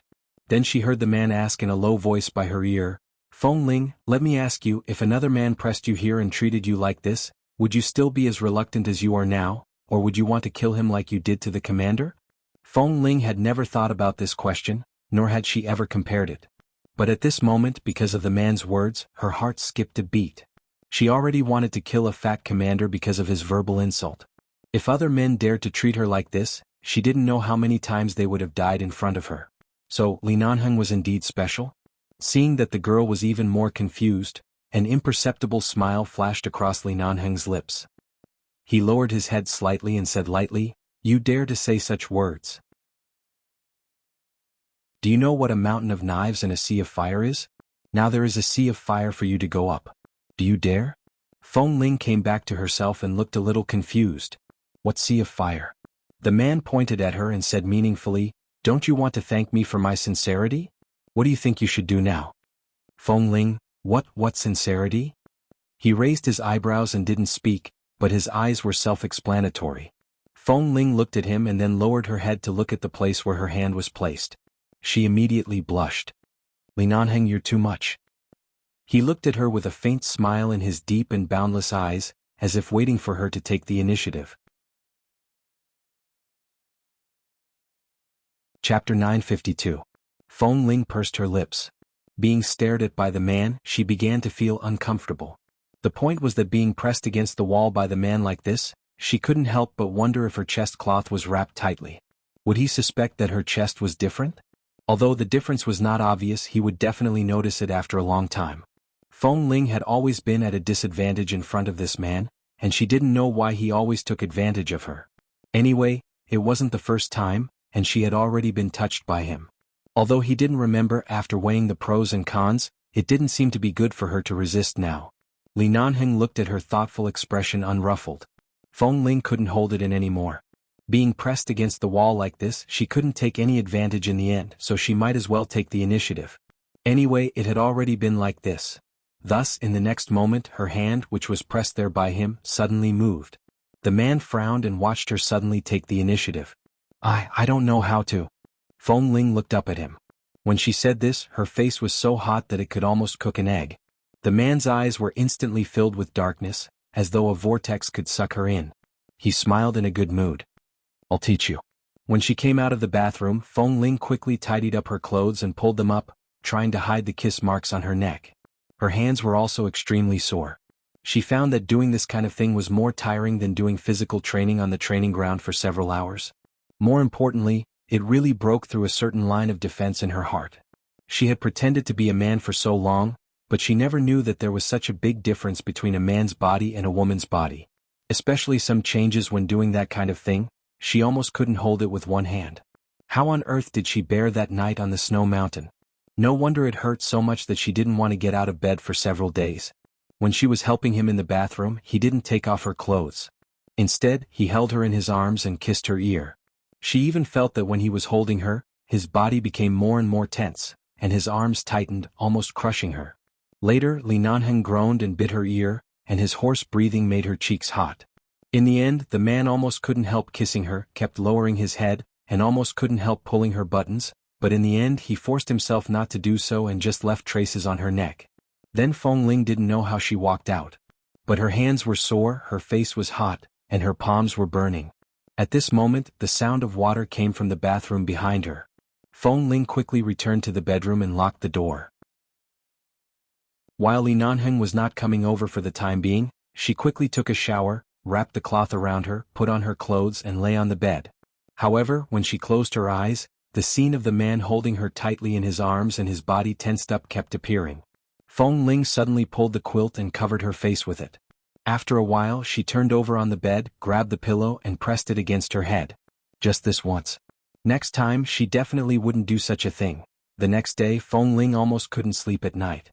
As long as she closed her eyes she would look like a man. She didn't fall asleep until dawn, so she slept until noon. She thought that Li Nanheng didn't come in to look for her, so she slept inexplicably well. She originally thought that it was fatigue caused by her heart and hands. However, the moment she woke up and was about to open her eyes, she suddenly felt an abnormality in her body. In an instant she realized what was going on. She opened her eyes abruptly and saw the man's cold face magnifying in front of her. Li Nanheng was clearly still asleep, and the point was that he was sleeping on her bed, holding her in his arms. Feng Ling's head was about to explode. She was about to move, but her shoulders only moved slightly when the man suddenly pulled her into his arms. At the same time, the man pressed his lips against her forehead and said in a low, husky voice, "There's nothing much to do today. Sleep a little more, be good." Feng Ling's body instantly stiffened. As if feeling her stiffness, the man suddenly lowered the kiss on her forehead and landed on her lips before she could react. It was such a light peck, as though comforting, and then he continued to hold her with his eyes closed, saying, "Go back to sleep." When did he come in? She went to sleep after taking a shower yesterday. She clearly remembered locking the bedroom door. But, after all, this apartment was his. There must be a spare key for every room. Things like door locks were usually used to prevent gentlemen but not villains, and Li Nanheng was neither a gentleman nor a villain. He was just so overbearing. Anyway, this place was his. As long as he wanted to come in, no matter how many times she locked the door, it would be unimpeded for him. Feng Ling abruptly got up, raised her hand to push his hand away from her waist, and turned to get off the bed. Li Nanheng opened his sleepy eyes and looked at her. Seeing that Feng Ling got off the bed and was about to go out, the man frowned and asked hoarsely, "Where are you going?" "Back to the base?" Feng Ling did not look back. She did not even plan to wash up and was about to leave. Li Nanheng was about to lie back when he suddenly frowned, thinking that he had heard wrong. A few seconds later he suddenly opened his eyes, got up and got off the bed. He rushed to the living room and saw that Feng Ling had already picked up her coat and was about to put on her shoes. He grabbed her wrist and pulled her back, holding her in his arms and looking down at her. "Why are you in a hurry to go back?" Feng Ling had already regretted agreeing to help him last night. Now when she opened her eyes she found that she was lying in his arms, sharing the same bed, and even their posture was ambiguous as if they had done something last night. This was definitely beyond her psychological preparation and expectation. The matter has been resolved. I should go back to the base to receive my punishment. Besides, I have already thanked boss last night. I think the way I did it is very sincere, Feng Ling said with a straight face. So I should go back now. Li Nanheng looked down at her, put his arm around her waist and said lightly, "It will take a few days to deal with it. I have handed it over to the elders. You don't have to worry so much. Just wait for the result. You don't have to go back now." "I'd better go back. I didn't allow you to go back. Do you think you can step into 11 base?"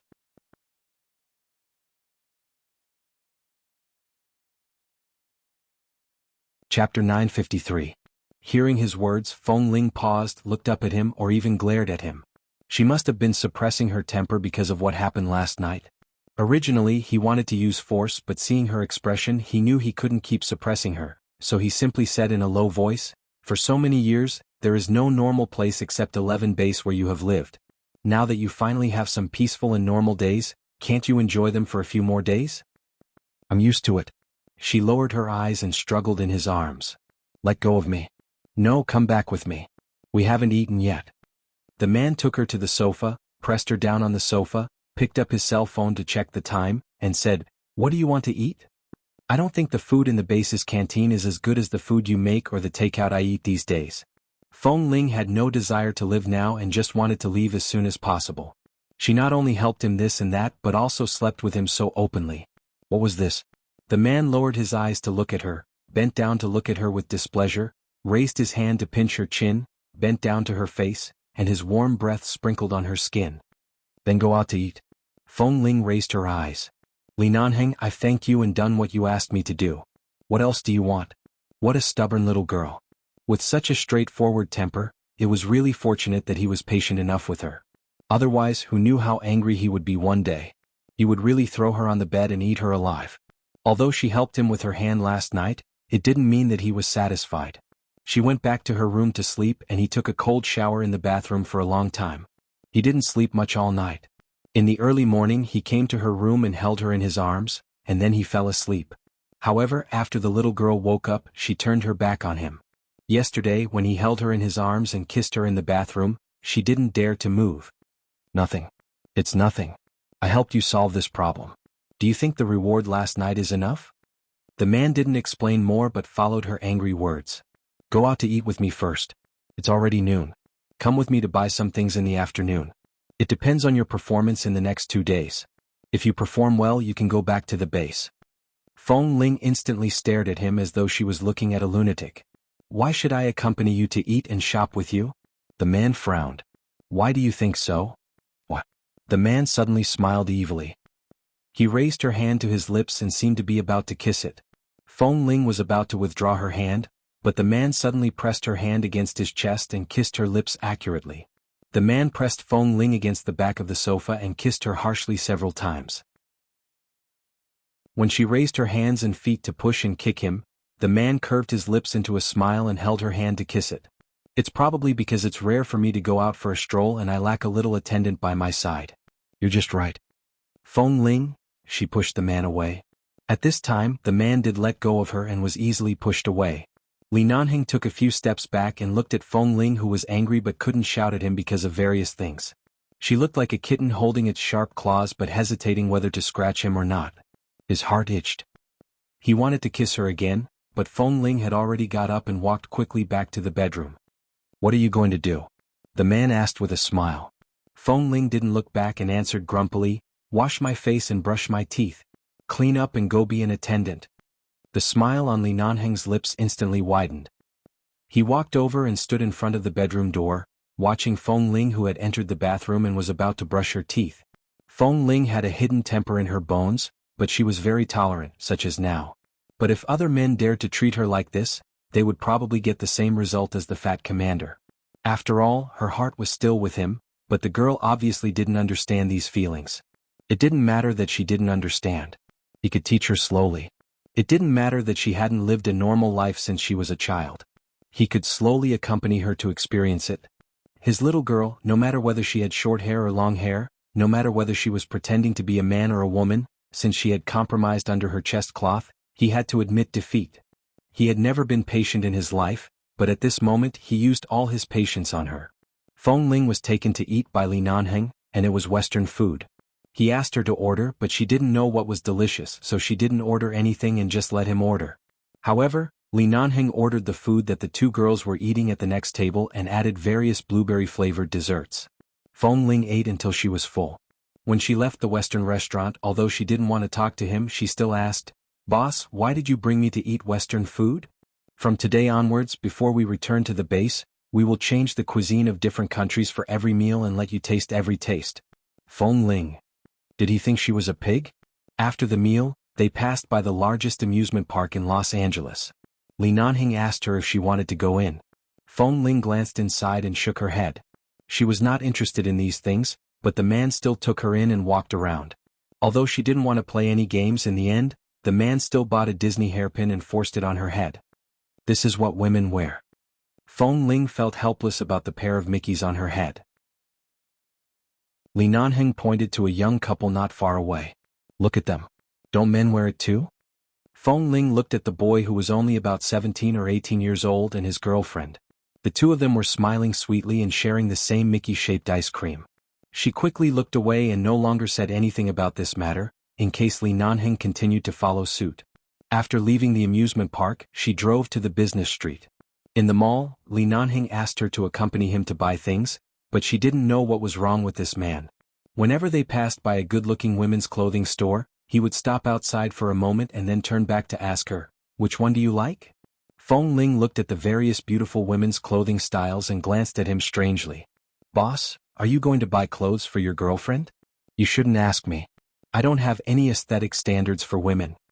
The man continued to walk forward and casually said, "Then try to find a woman's aesthetic standards." Feng Ling. Chapter 954. She was a man. Why was she looking for a woman's aesthetic? Why was it so strange?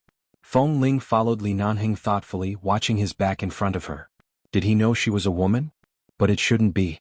He hadn't found out. She didn't even take off her clothes. He was just suspicious before, but hadn't this suspicion been dispelled? Li Nanheng took her around the business street for the whole afternoon and left in the evening. Feng Ling was already carrying a lot of things in her hands, all kinds of clothes, supplies, shoes, and some things that she didn't think were necessary. She even bought skincare products. Li Nanheng said he wanted to buy things, but it seemed that everything was double. The only thing that was consistent with his previous statement was that she was indeed the one who carried everything from the back, just like a little follower. She finally followed him back to the car. The man opened the trunk of the car and looked back at her, who was carrying the things with great difficulty but refused to ask for his help. He smiled faintly. Is it very heavy? No. Feng Ling walked forward stubbornly and put the things in her hands into the trunk one by one. Li Nanheng stood on the side with his arms crossed, watching all her movements, and the smile on his lips grew wider and wider. It was already dark in Los Angeles, and there were only the two of them in the dark parking lot with the cold wind blowing. After putting everything in place, Feng Ling was about to get into the car, when the man suddenly held her hand and said lightly above her head, "All right, we can go to the movies." With that, he took her in the direction of the largest cinema on this business street. Feng Ling understood what was going on and was pulled forward. When she came back to herself, she asked slowly, "Watch a movie?" "What movie?" "What movie do you want to watch?" "I rarely go to places like the cinema. I'll just look around and choose a movie I like," the man said matter-of-factly. After being held by him for a few steps, Feng Ling rushed to withdraw her hand. However, when she tried to pull her hand out, the man directly pulled her to his side and raised his arm to hold her waist. As he walked, he spoke calmly and lowly, "Don't move. Be good." "Feng Ling?" "Boss, I don't want to watch a movie. I'd better go back. If I want you to watch a movie, go obediently in?" The man looked down at her. "You should experience everything while you're young. Just treat it as accompanying me. I haven't been there either. I'm very young." Feng Ling pursed her lips. "I'm not even 18 yet." Li Nanheng immediately glanced at her coldly. "Are you saying I'm old?" No, how can boss be old? Even if you're over 40, you'll still be a flower on a high mountain. You won't be old." Li Nanheng sneered. As he walked with her in his arms, he raised his hand and rubbed her head. "Little thing, you've learned to be glib." Ling, she really couldn't accept the word little thing. But no matter how hard she tried, she was still brought into the cinema by Li Nanheng. Most of the people who came here were also young people. It seemed that people in every country had popcorn in the cinema. Li Nanheng also bought a large bucket of popcorn and stuffed it into Feng Ling's mouth. Feng Ling had no choice but to follow him in with a large bucket of popcorn. After sitting down in the cinema, she found out that Li Nanheng had actually chosen a romance film that was not very popular in the United States. Usually, Hollywood films or some world-famous and popular films were more popular. This kind of romance film was not very popular in the United States. When she sat down, the seats next to her were empty. Even until the beginning, they were still empty. There were only a few young couples sitting in 2s and 3s in the first few rows, but they weren't here to watch a movie. Anyway, in a cinema in America, in a place with a slightly quieter atmosphere, some daring young men and women would directly feel it here. The only thing lacking was to directly applaud for love here. By the time the film was halfway through, the young couples in the front were already hugging and kissing each other on the man's lap. Feng Ling had been holding the popcorn in her arms. Li Nanheng was not very interested in this kind of film. He turned to look at the girl next to him, only to see that she was eating popcorn while watching the film. She seemed very interested. When the male and female leads in the film had to be separated for a long time because of something, the two of them madly hugged and kissed each other, took off their clothes and so on. The young couples in the first few rows had already become more and more passionate. Li Nanheng glanced at the girl next to him. The girl's eyes were closed and her head was leaning against the back of the chair. He had thought that he would take her to watch this kind of romance film to enlighten her. But she actually fell asleep? Li Nanheng. At the end of the film, Feng Ling felt the surrounding lights turn on. She instinctively opened her eyes and turned to see that Li Nanheng looked very unhappy. She didn't know if it was because of her, but she only said, "Can we go back now?" "Boss." "Where do you want to go?" the man asked sternly. "I don't want to go anywhere. I just want to go home." "Go home." Hearing these two words, Li Nanheng's unhappy mood was swept away. He glanced at her again. "And go back to our home?" Feng Ling had just woken up and didn't understand the meaning behind his words. She instinctively nodded and grunted. She got up and was about to leave. Then she paused and looked at him with the popcorn in her arms. What about this popcorn? Go outside the theater and put it next to a beggar. Okay. The car drove back to the apartment. Feng Ling had just gotten out of the car and was about to take something from the trunk when she suddenly felt an unfriendly gaze. She paused and turned back to see that Feng Mingzhu had been waiting for a long time by a car not far away. She didn't know how long she had been waiting there. The moment she saw Feng Mingzhu, the expression on Feng Ling's face was not very happy. She didn't know why she offended her, but whenever they met, nothing happy would happen. Although she never minded it too much, it was really annoying that this Feng Mingzhu always deliberately appeared like this. Feng Ling didn't speak but just took something from the trunk in the back and said, "Boss, I'll go up first." However, before she left, her arm was held by someone. "Stand here and wait. Don't you have something to say?" "There's nothing to say. Besides, you're not an outsider. There's no need to leave." Stand still." The man coldly glanced at her. Feng Ling hesitated. Although she didn't leave, she didn't look at Feng Mingzhu again. Instead, she simply tidied up the things in the trunk. Chapter 955. Didn't I tell you not to look for me if there's nothing important? Li Nanheng's voice rang behind her, carrying a hint of coldness and alienation. Feng Mingzhu moved her eyes away from Feng Ling and turned to look at Li Nanheng. "Nanheng, my father and grandfather want to see you." She had persisted for so long, but it was all for naught. She really couldn't accept such an outcome. Even if she called for help, she couldn't just give up like this. However, the man only responded with two emotionless words. "No." Feng Mingzhu looked at him in disbelief. "You've repeatedly rejected the Feng family and used my sister's cenotaph as a reason to push me so far away. Right now they just want to have a meal with you.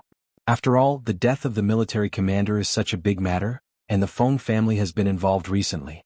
You can't be like this." Li Nanheng's eyes were cold and without any hesitation. "Tell them to go to the Li family to look for the elders. With the Li family's grandfather around, do I still need to show up?" "But..." Li Nanheng turned back, picked up the things that had been arranged in the car with one hand, and held Feng Ling's hand with the other. He walked past Feng Mingzhu and went straight to the apartment building. The tall black Hummer reflected the early winter sunlight. Feng Mingzhu stood on the side and looked back at him, only to see the man holding Feng Ling's hand naturally and gentlemanly. The two of them were carrying a lot of things in their other hands, which seemed to be trophies that had been out for a day. They were clearly two men, but they inexplicably made Feng Mingzhu feel uncomfortable. She was so petite and was treated like this by Li Nanheng? What on earth was this? Was he a man or a woman? At this moment, Feng Mingzhu couldn't help but recall the stories of Hua Mulan that her grandfather told her when she was young. Although the stories were just stories in this world, anything could happen. Either this Feng Ling was actually a woman or Li Nanheng liked men. But Li Nanheng seemed to have no problem with his sexual orientation. The most likely possibility was that Feng Ling was a woman. Feng Mingzhu looked in that direction for a long time, frowned, and suddenly picked up her phone to dial a number. The two had walked some distance away and entered the apartment building. They then walked into the elevator. It was quiet in the elevator.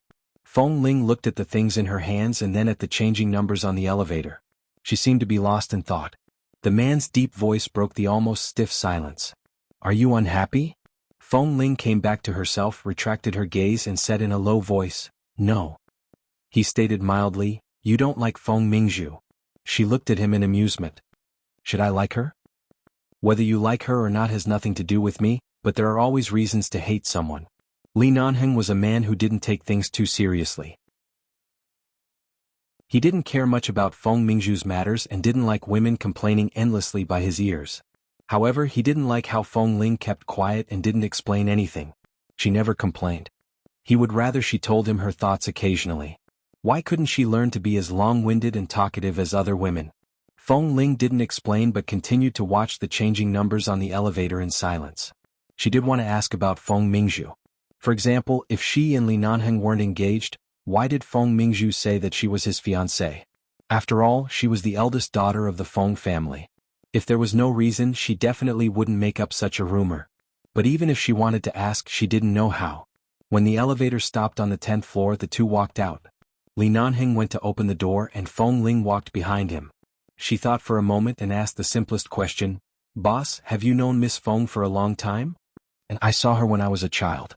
It seems that she really likes you." She had heard their previous conversation. Later, when she saw Feng Mingzhu's perseverance, it was not difficult to see how infatuated Feng Mingzhu was with him. To be able to make the eldest daughter of such a family so infatuated, it could be seen that something very romantic must have happened between the two of them, or something she couldn't imagine. At this time, Li Nanheng glanced at her, walked in, and put down the things in his hands without speaking. Feng Ling also put down the things.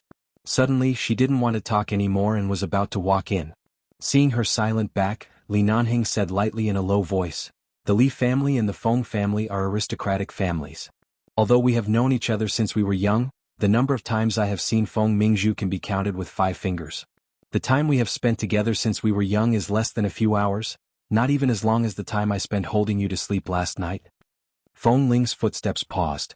The man continued in an orderly voice, "She wants to marry me, but it doesn't mean that I want to marry her. You have to ask about these things later. You don't have to listen to what she says. It's best if you don't even see her again." Feng Ling, "And I don't think I will have a chance to see her again after returning to the base." She shifted her feet, thought for a moment and said, "Boss, the elders of the Li family said that although they won't pursue that matter, they still have to receive the punishment that should be received. Has the higher-ups made any decision? What kind of punishment should I receive?" "You will only receive a more difficult task than the Rogers Pass. It won't be easier. Just wait patiently. Why are you in such a hurry to receive the punishment?" Feng Ling didn't react for a moment and asked blankly, "Are you going to infiltrate the terrorist camp as a spy?" The man sat on the sofa, holding the phone with his well-defined fingers. He glanced at the message he had just received and turned his head to glance at her indifferently. "No, you are too straightforward and not tactful enough to be a spy. You can't count on this kind of thing." Feng Ling inexplicably read from his indifferent tone that he should already know what punishment she would face, but he didn't say it. As long as she was not a spy, she didn't care about anything else.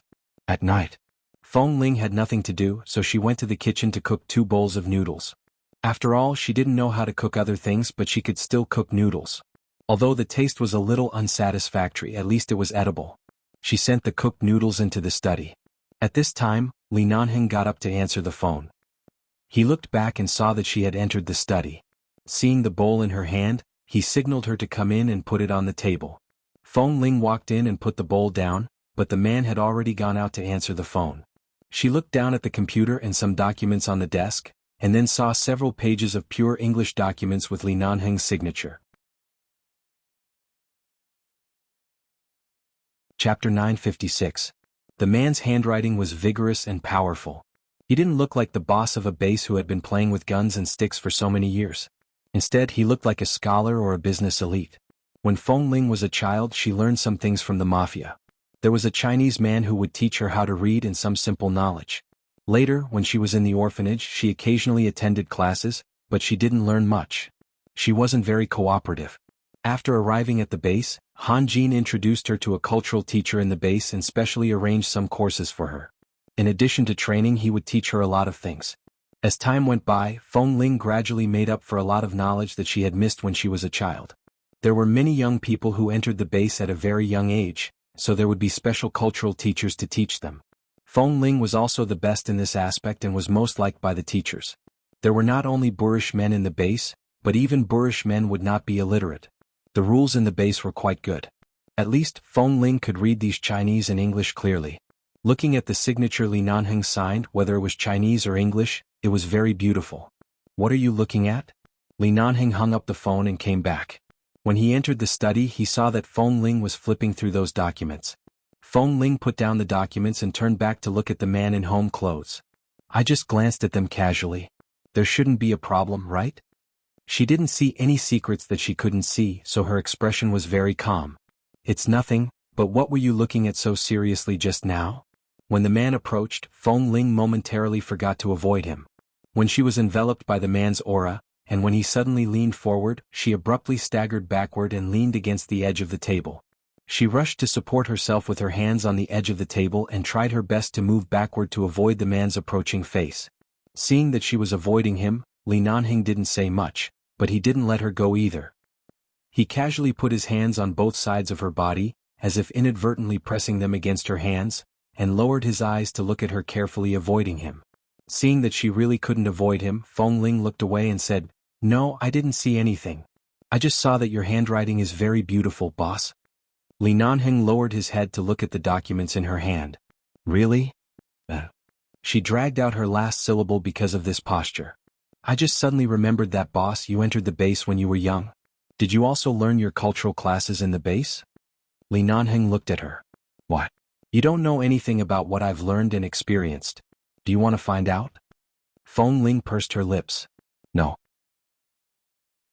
"Do you think I've been living in the base since I was a child and have no culture?" The man seemed to let out a laugh from his nose. It was very deep, but strangely, it made her heart tremble a few times. "I didn't say that." As Feng Ling explained, she raised her hand to push him away. However, the moment her hand left the table, the man took advantage of her loss of support to lower his head.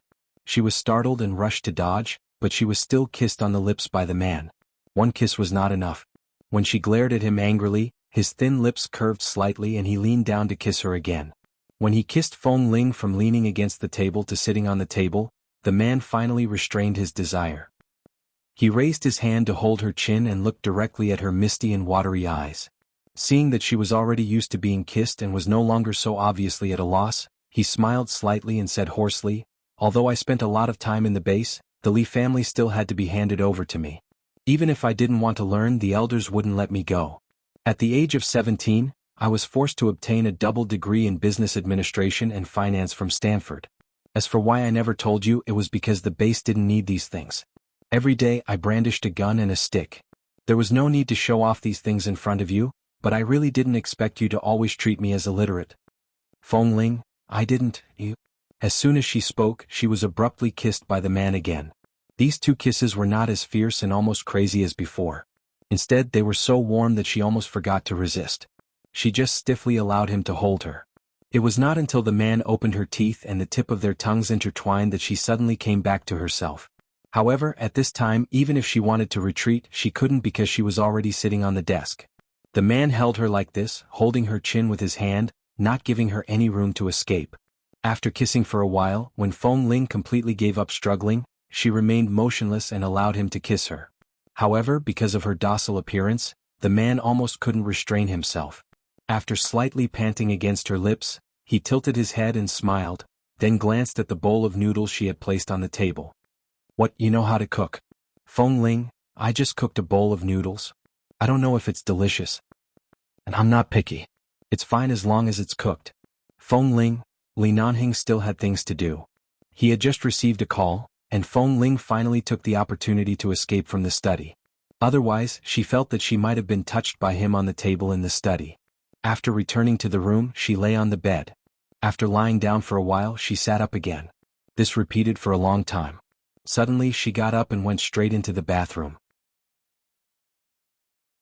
When taking a shower, she turned the dressing mirror facing the bathroom door to face herself standing under the shower. In the mirror, the young woman's figure was slender, perfect, and white and tender.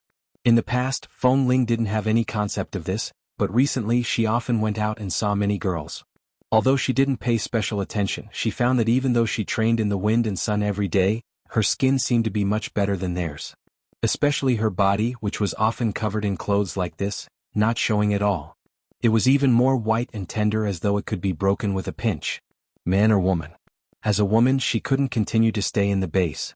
Even if she had savings in her card and such an apartment downstairs under her name, even if she left the base, she wouldn't starve to death and could still live a good life.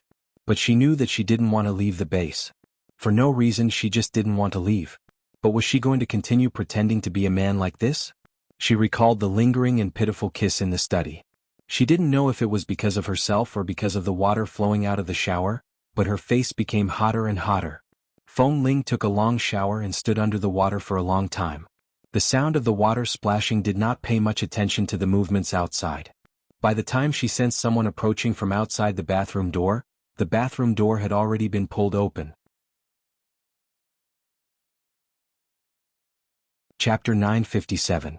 Feng Ling subconsciously raised her head. She didn't even have time to prepare herself before she saw the man's hand reach into the bathroom door. The girl stood naked in the water. She froze and didn't dare to move. In despair, she found that there was no place to hide.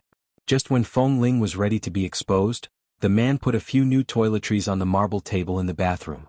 He didn't come in but said outside, "These are new. Use them if you like the smell. Put the old ones away or throw them away." With that, the man retracted his hand and closed the door. In less than a minute he left just like that. From beginning to end, the man only came in with one arm. He didn't come in nor did he stick his head in other words, he didn't find out. Feng Ling stood by the water and looked at the new bottles of toiletries. She was stunned for a long time before she slowly recovered and turned to look at the bathroom door that was closed again. When she woke up the next morning, Feng Ling felt the man's arm around her waist before she opened her eyes. It wasn't the first time she had woken up in his arms like this. This time she wasn't as shocked as before, but she still stiffened slightly. However, the man tightened his grip around her waist. He patted her back gently as though he was comforting her or coaxing her to sleep.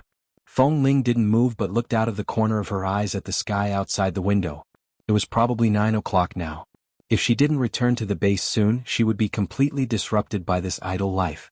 In the future, if she wanted to get up early on time, she would have to adjust for a long time. Being held in the man's arms and sleeping for a while, Feng Ling really couldn't fall asleep, so she pushed his hand away and got up. Li Nanheng opened his eyes. The Li family and the military have discussed the punishment measures. Do you want to listen?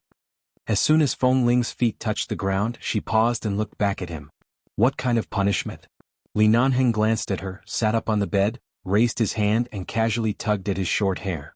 Seeing that his hair was slightly messy on the pillow, he knew that he slept well at her place last night.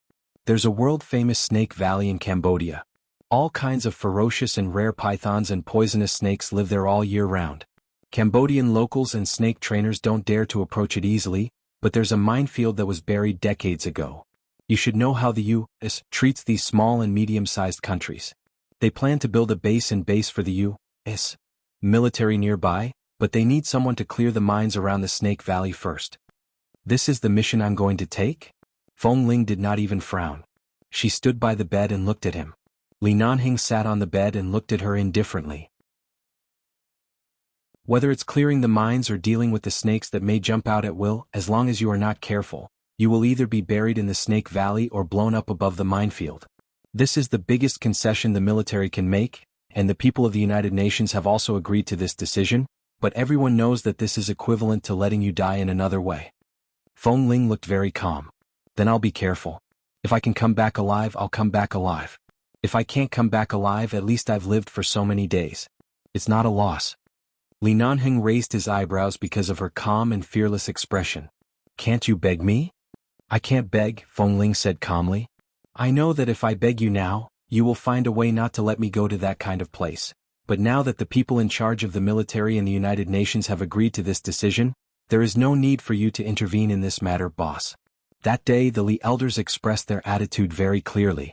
They don't want you to be stained with blood in this matter, and I think the same as them. Boss, you have done enough for me.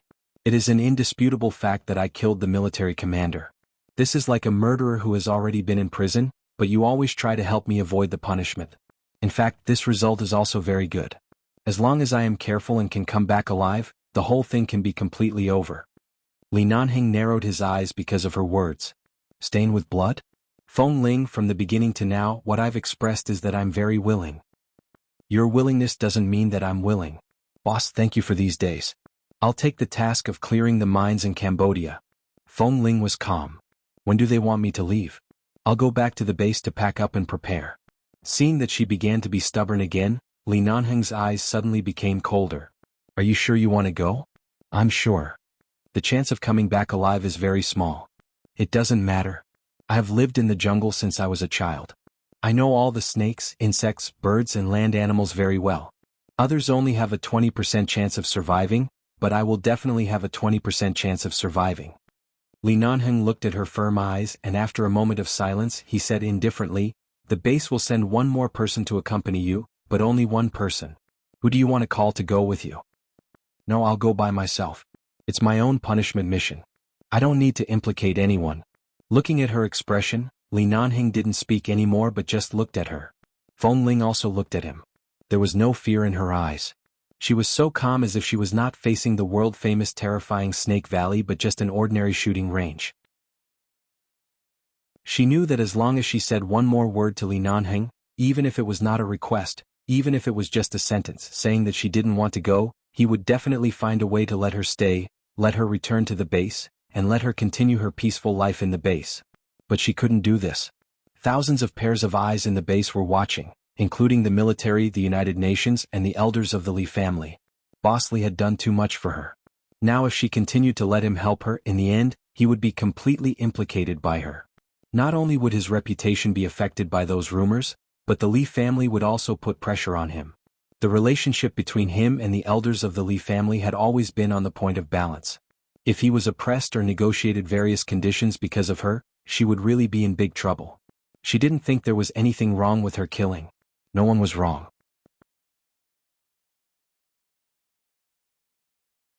Chapter 958. 11 Base. That night, Feng Ling returned to the base. She did not greet anyone, nor did she look for anyone to say a word. She only packed her things, various uniforms and bulletproof vests, and left with her suitcase. She did not disturb anyone. Li Nanheng's car was outside. Seeing that he didn't go back to rest after returning to the base, Feng Ling stood outside the car and glanced at him, saying, "Boss, I'll go to the airport by myself. You don't have to send me." Li Nanheng casually put his arm outside the car window, took a look at her, withdrew his gaze and said coldly, "Well, be careful. Have a nice trip."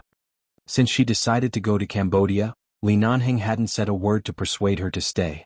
Obviously, he had been familiar with her temper. Since she had made up her mind, she wouldn't go back on her words no matter what he said. Feng Ling nodded and said no more. She turned to the parking lot inside the base on the other side, drove an off-road vehicle and left the base. Over 11 Base, the moon was bright and the stars were sparse.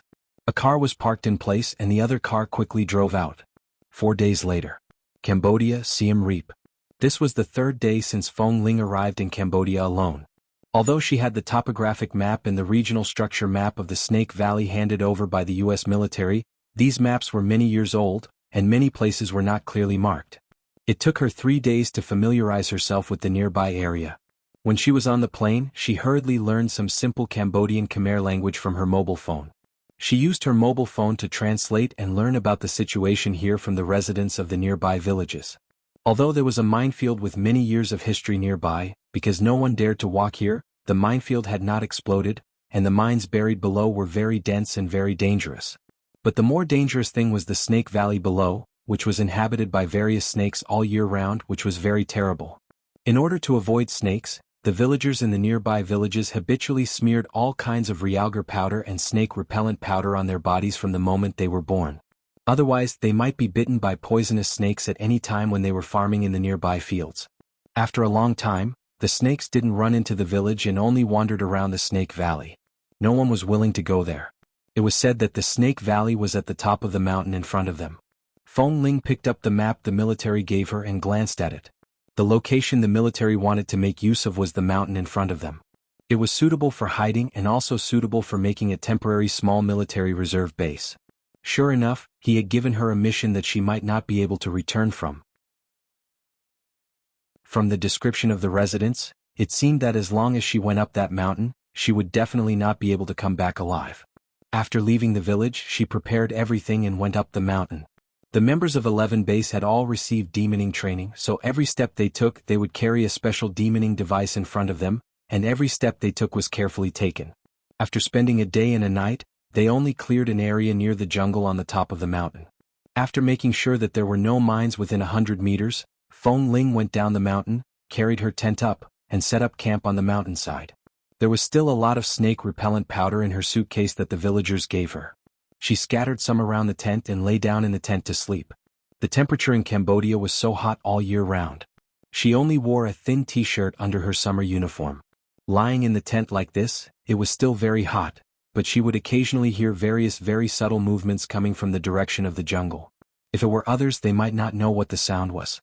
But she could hear it. It was some small beasts walking in the jungle at night. They came out to look for food. There were also some snakes crawling nearby, making very, very soft sounds. Feng Ling closed her eyes and suddenly felt as if she had returned to the age of 5, when she was a frightened and ignorant little girl, squatting in the cave every day. Because she didn't like to eat the meat brought back by the female wolf, she was so hungry that she ran out, climbed one tree after another and picked fruit to eat. After another whole night, the demoning task continued. She was ready to live here alone for at least 4 or 5 months or even longer to clear mines on such a large mountain alone. She was wearing a pair of black military leather boots. With every step she took, she could feel that there were snakes nearby in the grass, which seemed to be disturbed and quickly crawled away. Feng Ling lowered her head to clear mines without changing her eyes, ignoring the various small animals around her. Life on the mountain went on day after day and there was no one here. Feng Ling didn't want to keep in touch with anyone in the base at this stage, so she didn't even charge her cell phone and just put it in her pocket. However, there was a fully charged power bank in her suitcase. If she had to use her cell phone one day, she could plug it in and use it. But it was only temporary. At this stage, she was in the stage of receiving punishment. She just wanted to do things here quietly. She was not particularly greedy for those modern communication and entertainment devices like TVs and mobile phones. Because she had lived in the jungle when she was a child, she didn't feel bored. Occasionally, she would go down the mountain to buy a few bottles of water, and occasionally go to those cars to buy spare things and occasionally buy some food. If it weren't for the fact that most of the snakes near the Snake Valley were poisonous, she would probably be able to barbecue snake meat here. On the 15th day in Cambodia. Before she came to the base, the people in the hall said that she should keep in touch with the base, at least once every half a month, to report the demoning situation to the base. So after eating something in the evening, Feng Ling got into the tent, lay inside, plugged her cell phone into the power bank, and then checked the nearby network.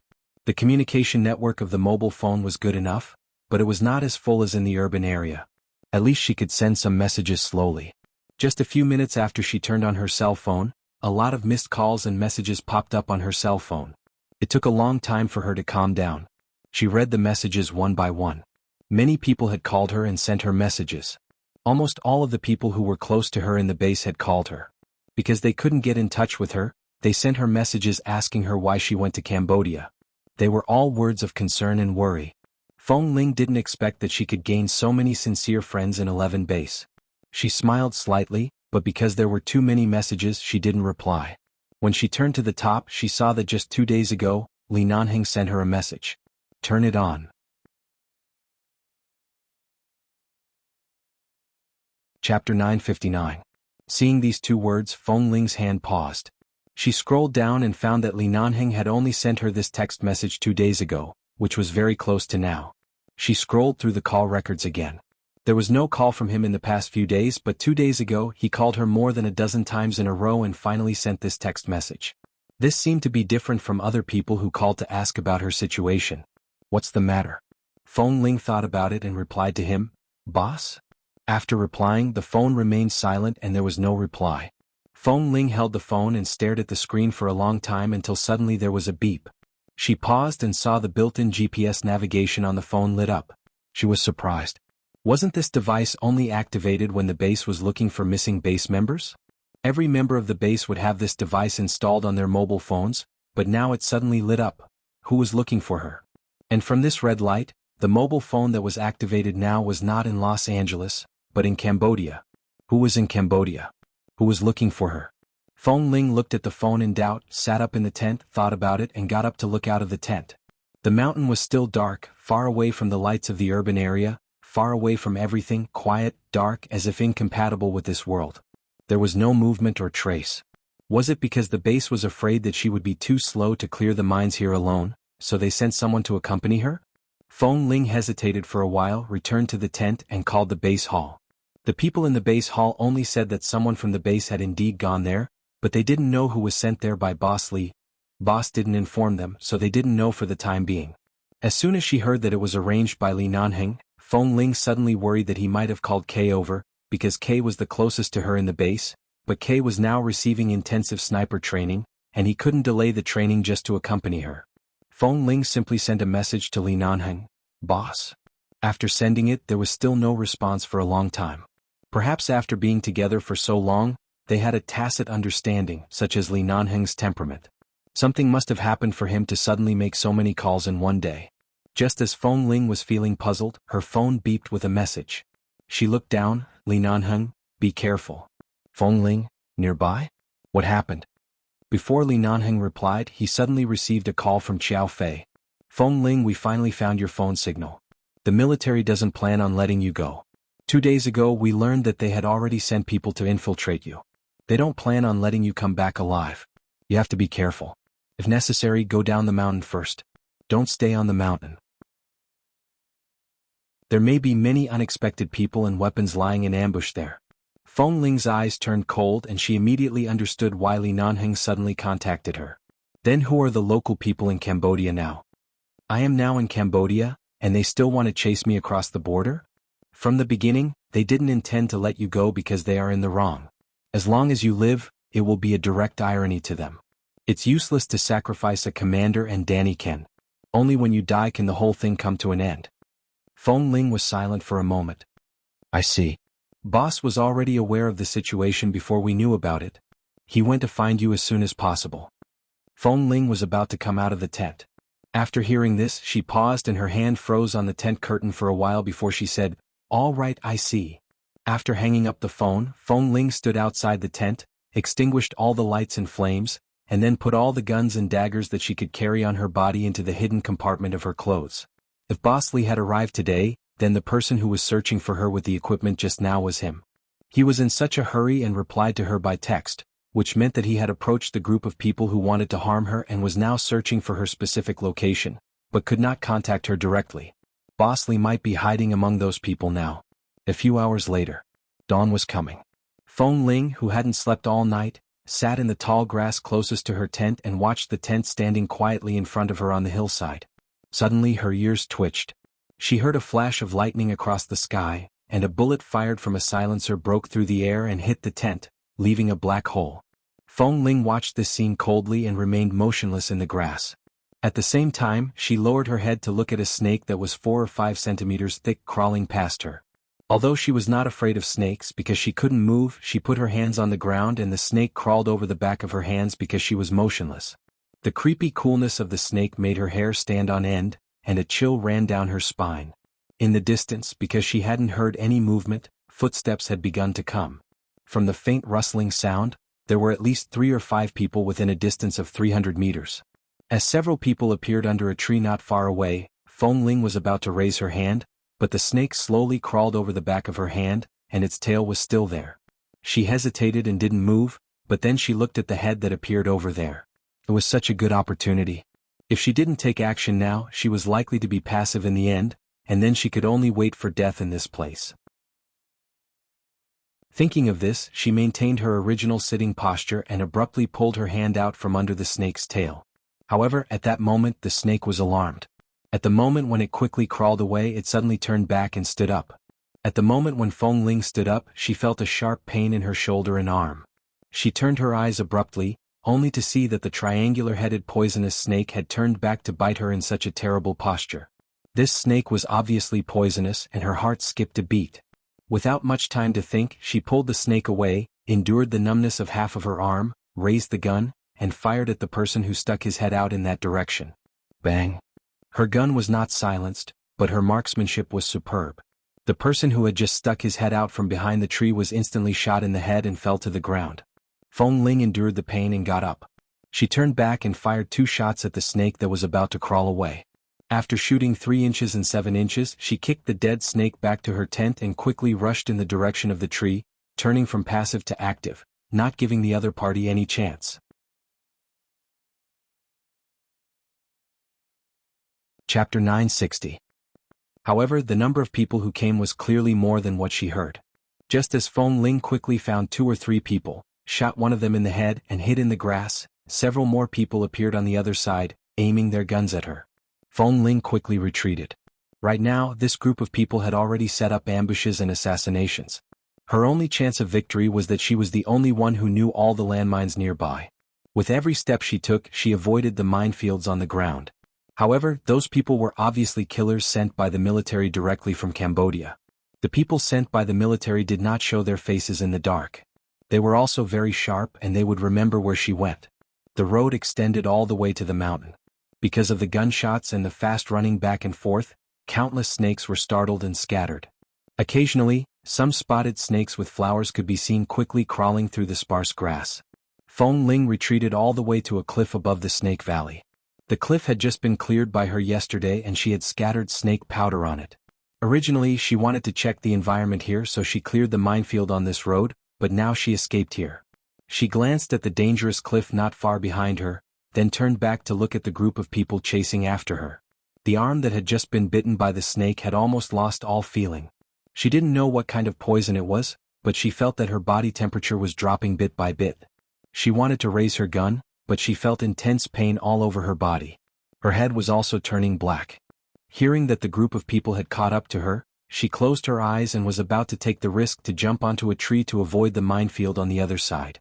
However, just as she was about to jump up, she suddenly staggered because of the pain in her chest and lungs. She half knelt on the ground. She couldn't tell how pale her face had become, and the color of her lips had also changed. There was even a light green tint in the whiteness. Every time she breathed, she felt as if there was a knife cutting her heart. Feng Ling closed her eyes, suspecting that even if she was not killed by these people, she would probably die of the snake venom soon.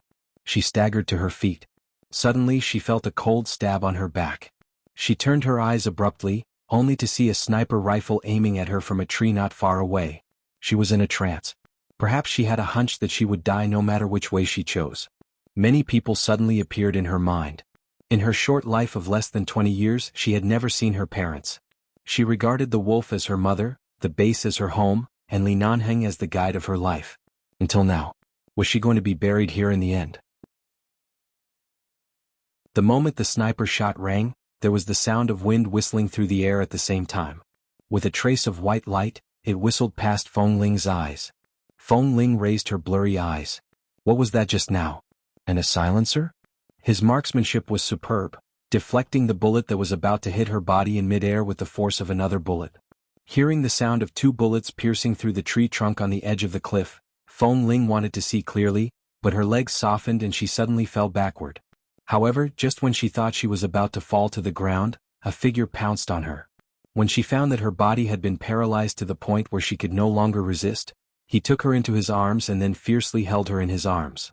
Her vision darkened and she could barely see who it was, but from the familiar male scent that suddenly poured into her nose, she could clearly tell that it was Li Nanheng. He still came. Since she was a child, she had never been the one who was protected by others.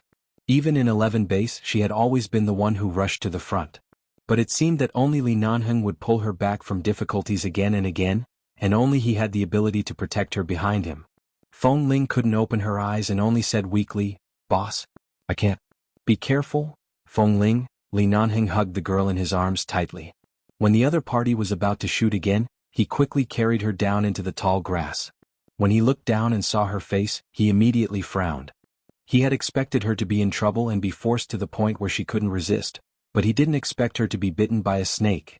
The people sent by the military were indeed more than Li Nanheng had imagined.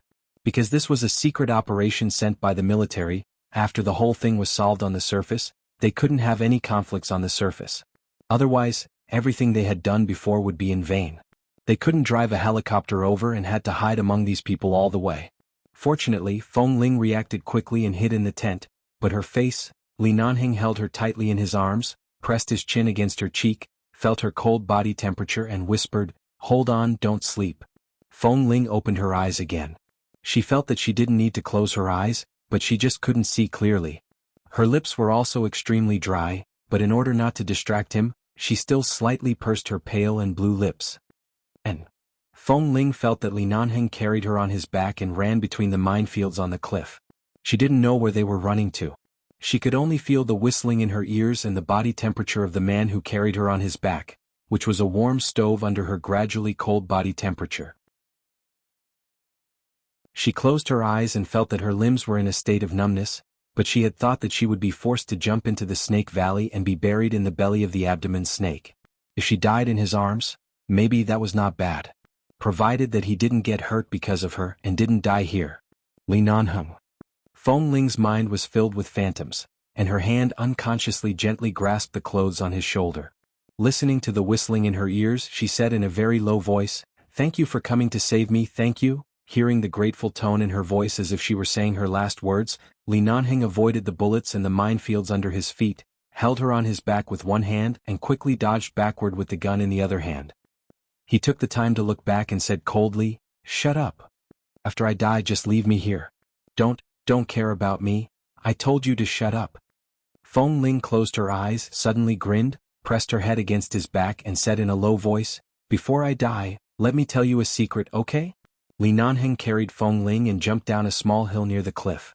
In the eyes of those people it looked like he jumped off the cliff.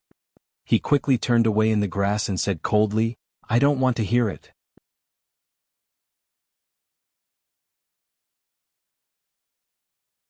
Chapter 961. Feng Ling was a little aggrieved. It was rare for her to admit that she was a girl at this time. But he didn't want to hear it. She closed her eyes and did not speak. She could only feel the muscles on his back tense up and the strength in his body. The corners of her mouth curled up slightly. Regardless of whether he listened or not, she was not going to live. At the very least, before she died, she wanted to be a little girl in other people's eyes. "I'm actually a girl. What you have to do now is to open your eyes and keep awake. I don't want to hear it. Got it?" Li Nanheng suddenly interrupted her, his voice a little angry. Feng Ling's voice was choked in her throat. It was not that she didn't want to say it, but after being interrupted, she found that she was too dizzy to be conscious. She opened her mouth, but still weakly leaned her head on his back. Li Nanheng took advantage of the fact that the group of people dared not chase them because of the snake valley below and jumped down the mountain with Feng Ling on his back, avoiding the dangerous snake bones below, through the grass, and found a passage on the cliff near the mountain wall, but because there was a minefield under their feet they couldn't jump over. Although the group of people who chased after them were pulled far away because of this negligence, they quickly reacted, found a path and rushed over. If it weren't for the minefield, let alone one Feng Ling, even 3 Feng Lings could be easily taken away. But now there were landmines everywhere in this place. If they were not careful, they would be smashed into pieces and couldn't walk freely at all. More importantly, Feng Ling had entered a semi-conscious state. If they didn't stop to help her deal with the snake bite wound, the result would be unpredictable. Gunshots rang on the cliff. Feng Yin heard the gunshots, closed her eyes and frowned. Her only hand that could move was very numb. She tugged at his clothes with some difficulty and said hoarsely, "Li Nanheng, don't worry, it'll be fine." Even though the only way to survive was to jump into the snake valley, there was no other way to escape. Li Nanheng stood on the cliff, comforting Feng Ling while observing the height below. Before those people got close, he spent 2 minutes observing the height and distance below. Then he saw a stone platform that was covered by dense leaves. Although he did not know whether it was sturdy or not, at least it could temporarily save his life. Feng Ling didn't know what Li Nanheng was planning. However, the moment she was carried by the man and fell off the cliff, she only heard the sound of the rushing wind and the feeling of weightlessness. Feng Ling, whose shoulder was injured, felt her ears ringing. Right now, she should have been unable to hear anything, but she could hear Li Nanheng's steady heartbeat. For some reason, the corners of Feng Ling's eyes suddenly became wet. She didn't want to implicate him, but he still came. The people above had already caught up with them, but because they had already jumped down, they hesitated and didn't notice what was in the dense bushes under the cliff. After a few glances, they looked at each other and then at each other. "This is the Snake Valley. No one can walk out of it alive. Our mission has been completed. We also killed the person in charge of 11 base. It's really worth it." In order to avoid any mistakes, the people above stood on the cliff for a long time after they fell. After confirming that there was no movement below, Li Nanheng did not bring anyone up from other unknown channels. After standing guard for an hour, they left. After Feng Ling was brought down by Li Nanheng, the two of them had just landed on the stone wall.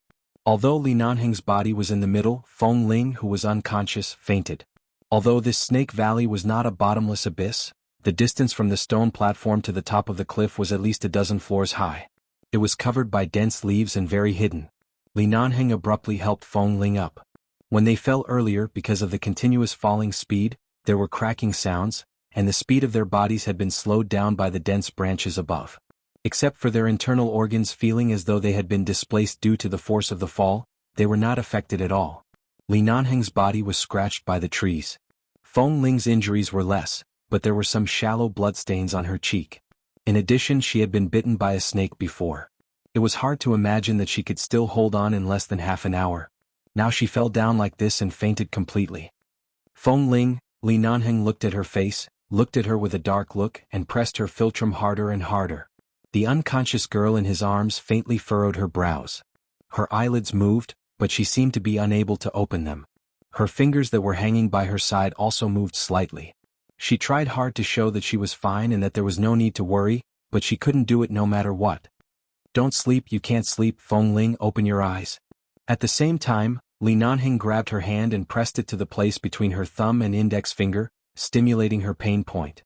When Feng Ling frowned and opened her eyes slightly, he stared at her, looked at her, and held her tightly in his arms. Be good. Don't sleep. Once you fall asleep you won't wake up, do you hear me? Feng Ling wanted to smile at him, but found that her lips were numb. Even when she spoke, her lips were so numb that she could barely move. She could only hear a vague voice coming from her half-open lips. Boss. Very light, 2 words so light that it seemed as though they could be blown away by the wind. Don't speak. Save your strength. If you're tired, use your fingers. I'll find a way to keep you awake, okay? Li Nanheng said as he reached out to pull her clothes. Feng Ling leaned into his arms and did not struggle or move. She allowed him to untie her black uniform and then silently lifted her bitten arm. She was wearing a loose t-shirt with short sleeves. When he rolled up the sleeves, he could see the purple blisters on her shoulder. Blisters appeared around the purplish wound, and blood seeped out of the wound. Feng Ling's body turned from cold to feverish. She trembled uncontrollably and seemed to have a slight cramp. How long have you been bitten? The man asked in a deep voice as he checked her wound. I don't know. About a minute or 2 after they shot at my tent.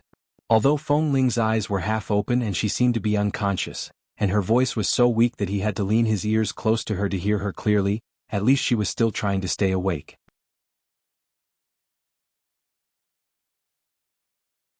Chapter 962. That's less than half an hour. Hearing this, Li Nanheng helped Feng Ling lean against the mountain wall, took off her coat, and found a sharp dagger in the interlayer of her coat. Feng Ling leaned against the wall weakly, panting heavily.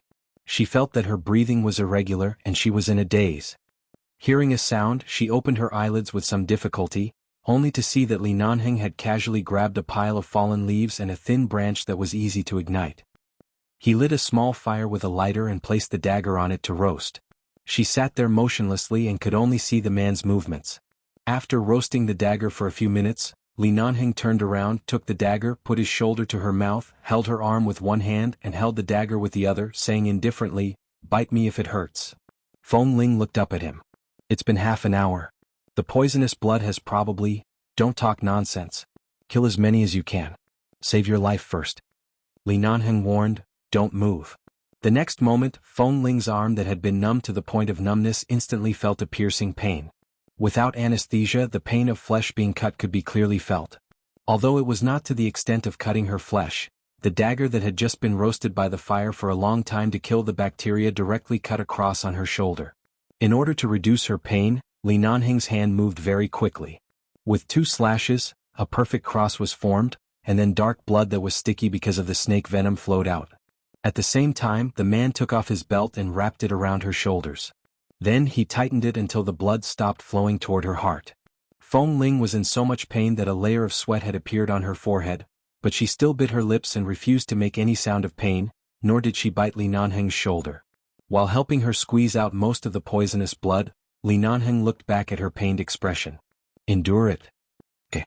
Feng Ling nodded with sweat all over her forehead, closed her eyes and let him continue. When the thick blood on the surface gradually became normal and the color was no longer as dark as when it was first squeezed out, Li Nanheng lowered his head and sucked it with his mouth. Feng Ling trembled all over and turned to look at the man who was sucking it with his mouth. She rushed to avoid him but did not have the strength. Don't. She felt that the wound covered by the man's lips was even hotter and said hoarsely, "This won't do." Li Nanheng spat out a mouthful of dark blood and said indifferently, "My mouth is not injured. I'm fine." "Boss, you can't do this." However, no matter how she refused, Li Nanheng still did it. When he felt that it was enough, the blood was still flowing out. Li Nanheng glanced at his coat, unbuttoned it, and was about to take off his clothes. Feng Ling understood what he was going to do next and immediately said hoarsely, "Boss, do you need a cloth to tie it up to stop the bleeding?" "Yes." The man answered without hesitation and took off his clothes without hesitation. Seeing that he was about to tear off his clothes, Feng Ling hurriedly raised her hand and covered the back of his hand with some difficulty. Don't. I have cloth. I have." As if understanding what she meant in an instant, Li Nanheng looked at her calmly and followed her words. "What?" Feng Ling looked at him, bit her pale lips, and then suddenly smiled in relief. She retracted her hand, slowly put it on the collar of her t-shirt, and then unbuttoned the front buttons one by one. Although it was a little difficult, she still did it slowly. Because of her action, Li Nanhing didn't move again. He just looked at her silently. After the clothes inside were completely unbuttoned, Feng Ling slowly opened the clothes, revealing the flat chest wrapping cloth inside. "Don't you want cloth?" "I have a lot." Li Nanhing stared at her face motionlessly and then at the chest wrapping cloth on her body. If they weren't in such an environment, perhaps he wouldn't be able to control all his feelings and emotions when he saw her suddenly being so honest. But at this moment there was no chance for him to explode. There was only one purpose, that was, the snake venom in her body was very serious. She couldn't die. There was no smile or surprise in the man's eyes. He just said lightly, "What is this?" Feng Ling took a deep breath with some difficulty and said, "Yes, a lot of cloth." Li Nanhing glanced at the blood still flowing on her arm and said hoarsely, "I'm asking you, what is this?" Feng Ling stared at him, her eyes frank and fearless. "This is my secret." "Your secret?" "The secret is that you are actually a woman." Li Nanhing's expression didn't change at all. She couldn't tell whether he just knew it at this moment or had known it a long time ago. Feng Ling couldn't see through him, so she didn't explain much. She just raised her hand to pull off the chest wrapping cloth and said softly, "Anyway, it's impossible for me to return to the base alive. So what if I'm a man or a woman? I have to be honest for once before I die." "Didn't you say I was not honest enough?" Feng Ling looked at him, her eyes full of relief. "I'm honest now." Seeing that she was about to untie the cloth, Li Nanhing reached out to hold her hand, and then buttoned her shirt one by one expressionlessly. At the same time he took off his own clothes, tore them into strips, and quickly tied them to the wound on her shoulder. Seeing that the man didn't speak but didn't stop, Feng Ling looked at him blankly. Seeing that his face was so dark, she couldn't help saying hoarsely, "Boss, are you angry that I hid it from you for so long?" Li Nanhing didn't speak but tightened his grip on the cloth on her shoulder. "I'm sorry." Her voice was low and weak, as if it could be blown away by the wind. "If it weren't for the fact that I can't live, I don't know how long I will pretend to be a man, but now," she suddenly grinned. "It's also a kind of happiness to die by boss's side." "Don't speak. You're very noisy now." Li Nanhing looked irritated, picked up another piece of cloth and continued to help her wrap it up. However, Feng Ling's head was heavy and she felt that her consciousness was dissipating. Her voice was also weak and her eyes were empty as she whispered, "Boss, thank you for liking me. You let me spend most of my limited life and limited happiness with you. I will die without regrets." Asking for monthly votes.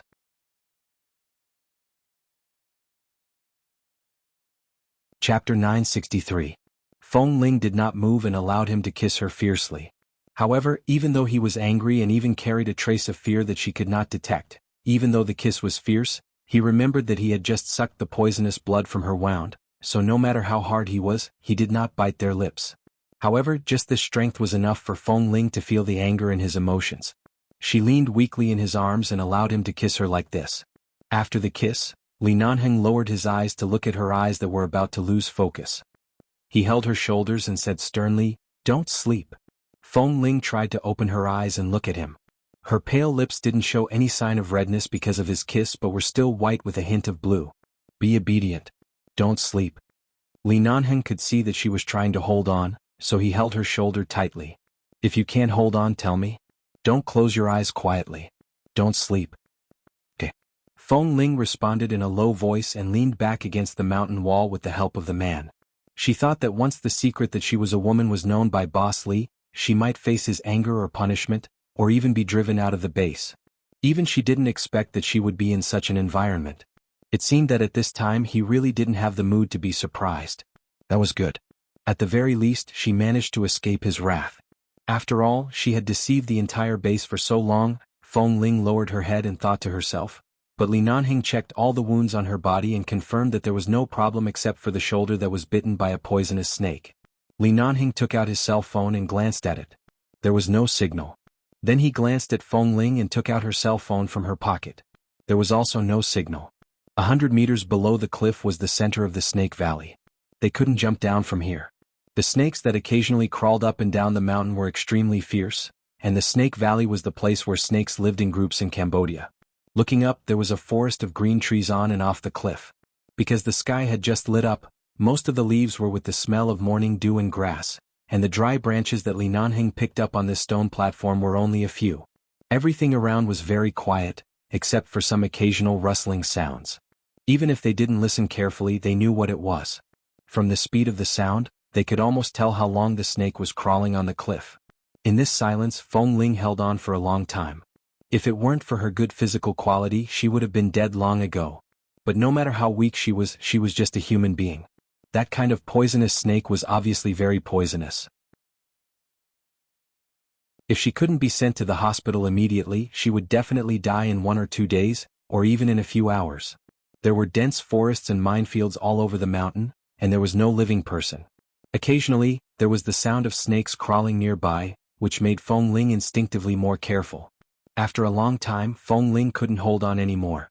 She closed her eyes for 2 minutes while Li Nanheng got up and looked for a way to climb up the mountain.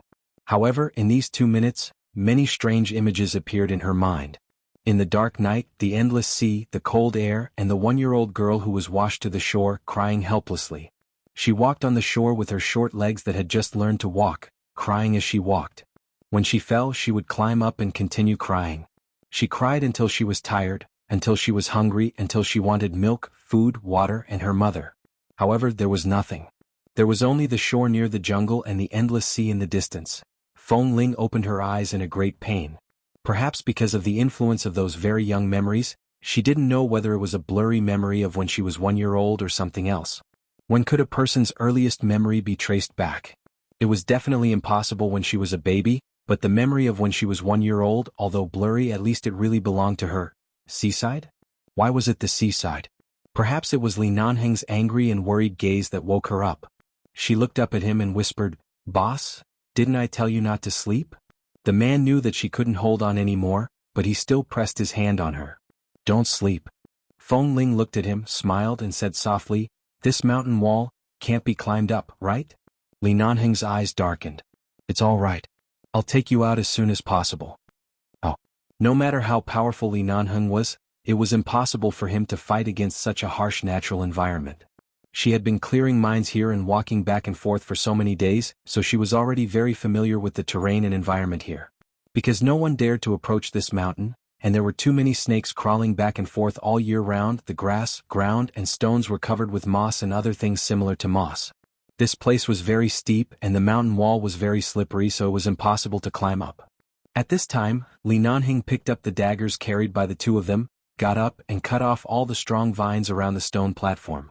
With sharp eyes and nimble hands, when a snake climbed down dangerously toward him, he nimbly raised his hand, and the blade slid hard on the snake's vital point.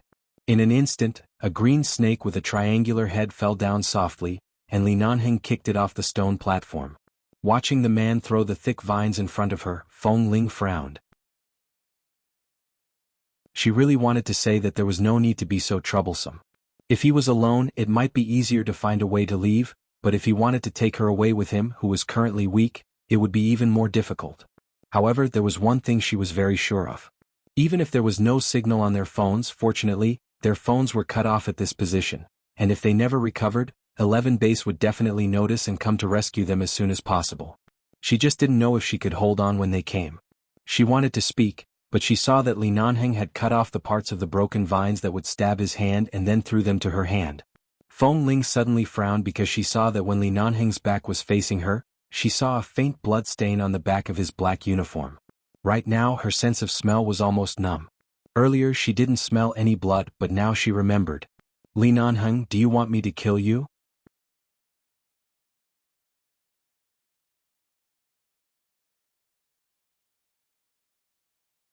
Chapter 964. Seeing that Li Nanheng's face was also a little pale, Feng Ling's eyes flashed coldly. Earlier, when he was carrying her to avoid those people, she seemed to have heard the sound of a gunshot. However, the bullet did not brush past her ear. She seemed to have heard the sound of a bullet entering flesh. It was very close. But at that time she was not clear-headed enough. She looked at Li Nanheng's back again, frowned, and whispered, "Boss?" Hearing her voice, Li Nanheng turned back to look at her. Thinking that she was uncomfortable, he bent down. "Where does it hurt? Bear with it a little longer, okay?" When the man bent down, Feng Ling deliberately paid attention to his movements. Not only did she see that when he bent down, his movements were a little slow, but his shoulders did not move much. Also, The strong smell of blood instantly rushed into her nose, and the front of the man seemed to be a little wet from the blood. He was dressed in black, so she didn't pay much attention to him when she was unconscious. She recalled that the moment she jumped off the cliff, Li Nanheng's hand had been holding her steadily and did not let her fall. Even when they landed on the stone platform, he used his body to cushion her. He was clearly injured, and it was very likely that the bullet was still in the flesh behind his shoulder, but he did not say a word. Feng Ling could not speak but just looked at him.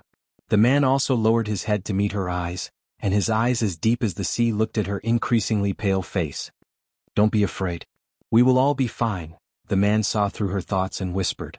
Feng Ling slightly curved her lips. "Boss, did I drag you down? At that time you said that if I didn't want to come as long as I asked, you would definitely help me, but I still came stubbornly. In the end, I didn't expect that the military had already planned this and did not intend to let me go back alive. If I had known this, I would not have come, or I would not have let you find me, and I would have died quietly." Li Nanheng's eyes turned cold. "Not to mention death, even if you turn into ashes I can still find you." Feng Ling looked at him and immediately smiled. However, her eyes were in a trance and she could not see his face clearly. Just as she was about to close her eyes, she heard the man shout, "Open your eyes." She frowned and forced herself to open her eyes to look at him. How fierce. Since he wasn't allowed to sleep, he would find something to distract himself with. Feng Ling closed her eyes and then opened them. She took a deep breath and said, "I don't think I have anything left to be remembered by others. I know the condo you bought for me wasn't bought with my money. Let's transfer it to your name, and..." She slowly raised her hand and placed it between her chest and neck. "I almost forgot. For the sake of convenience, I didn't bring it with me. For as long as I can remember, there is a small jade pendant tied with a red string around my neck. It is engraved with the word, Feng.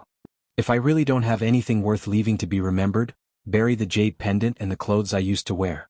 Make it a cenotaph for me. The jade pendant is in my suitcase. There is a very small interlayer in it, which is... Speaking of which, as long as you want to find your biological parents, you can find them with this jade pendant. These things have to be done by yourself and no one else can do it for you. So, the most important thing is to survive. Don't talk nonsense with me about dying." Li Nanheng's face was cold. "Either go back alive or die here. No one will have the leisure to build a cenotaph for you, and no one will commemorate a dead person with such a low sense of existence, so survival is the most important thing. Death is not worth it at all, understand?" Feng Ling smiled, but her smile did not reach her eyes. "I don't want to find my parents. Whether I live or die is my own business. I don't need any so-called parents or relatives to be sad for me, nor do I need anyone to worry about me." "Really? Don't you care about me?" The man's voice suddenly became a little cold. Feng Ling paused and then looked at him again. After watching for a moment, she suddenly asked in a low voice, "Why are you not surprised that I am a woman dressed as a man? Not angry? Do you think it's the time to be surprised?"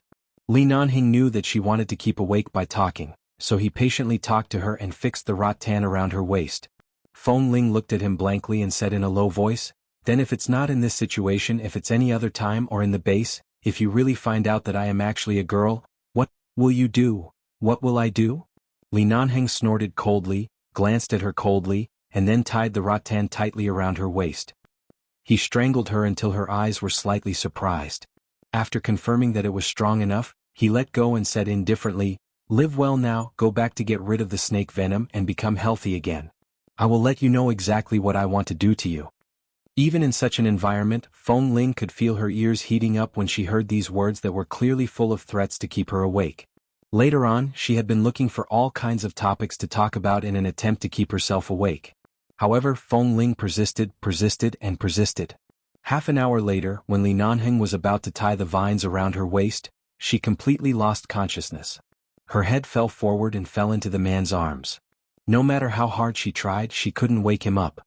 The mountain wall was very slippery. Li Nanheng used 2 daggers to poke a new hole in all the places on the mountain wall that could be climbed. At least there was no moss in such a hole, so he wouldn't slip when he climbed up. But this was a very time-consuming project. Li Nanheng avoided the snakes crawling around, picked Feng Ling up from the stone platform, tied the rattan around their waists and climbed up with her. It wasn't easy for him to climb up a little, but because of the snakes crawling by and trying to bite Feng Ling, he quickly dodged down. She couldn't be bitten by any snake, even a non-venomous snake, or she would definitely die. The power of nature could not be underestimated. This repeated until the afternoon. In the morning, the base hall noticed that his and Feng Ling's cell phone signal and GPS location disappeared at the same time. Later, the base quickly sent several helicopters over. At the fastest speed, it would take at least 7 or 8 hours to reach the top of the mountain. It was already 3 or 4 in the afternoon when they arrived at the top of the mountain. Because there was a minefield on the mountain, they could not land at will for the time being. Otherwise, it was likely to cause an explosion, and the entire mountain and the people in the mountain, including the rescue team members in the helicopter, would be buried in the sea of fire.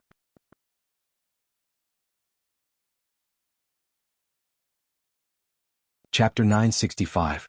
But after detection, they found that at least half of the positions on this road had been cleared with mines. Feng Ling was alone. In just half a month, she had actually cleared so many mines. This speed and seriousness were really amazing. Even if she came here to be punished, she was still so calm and didn't deal with it at all. It was because the nearby minefields were cleared by Feng Ling that the helicopter landed faster than expected. Then, with the professional GPS search technology of the base, they found the cliff at the top of the mountain and saw the faint flickering light of the flashlight below. When Feng Ling was carried into the helicopter, Han Jin and Xiao Su, who came to rescue with him, saw Li Nanheng's slightly pale face in the dark and immediately noticed something was wrong. "Boss, are you also injured?" "It's okay. Say Feng Ling first." Speaking of this, he suddenly remembered that the number of bullets in the gun on Feng Ling's body was not right. Before boarding the helicopter, he looked back at the place where Feng Ling had pitched the tent halfway up the mountain. "Wait for me." Han Jin and Xiao Su didn't say much.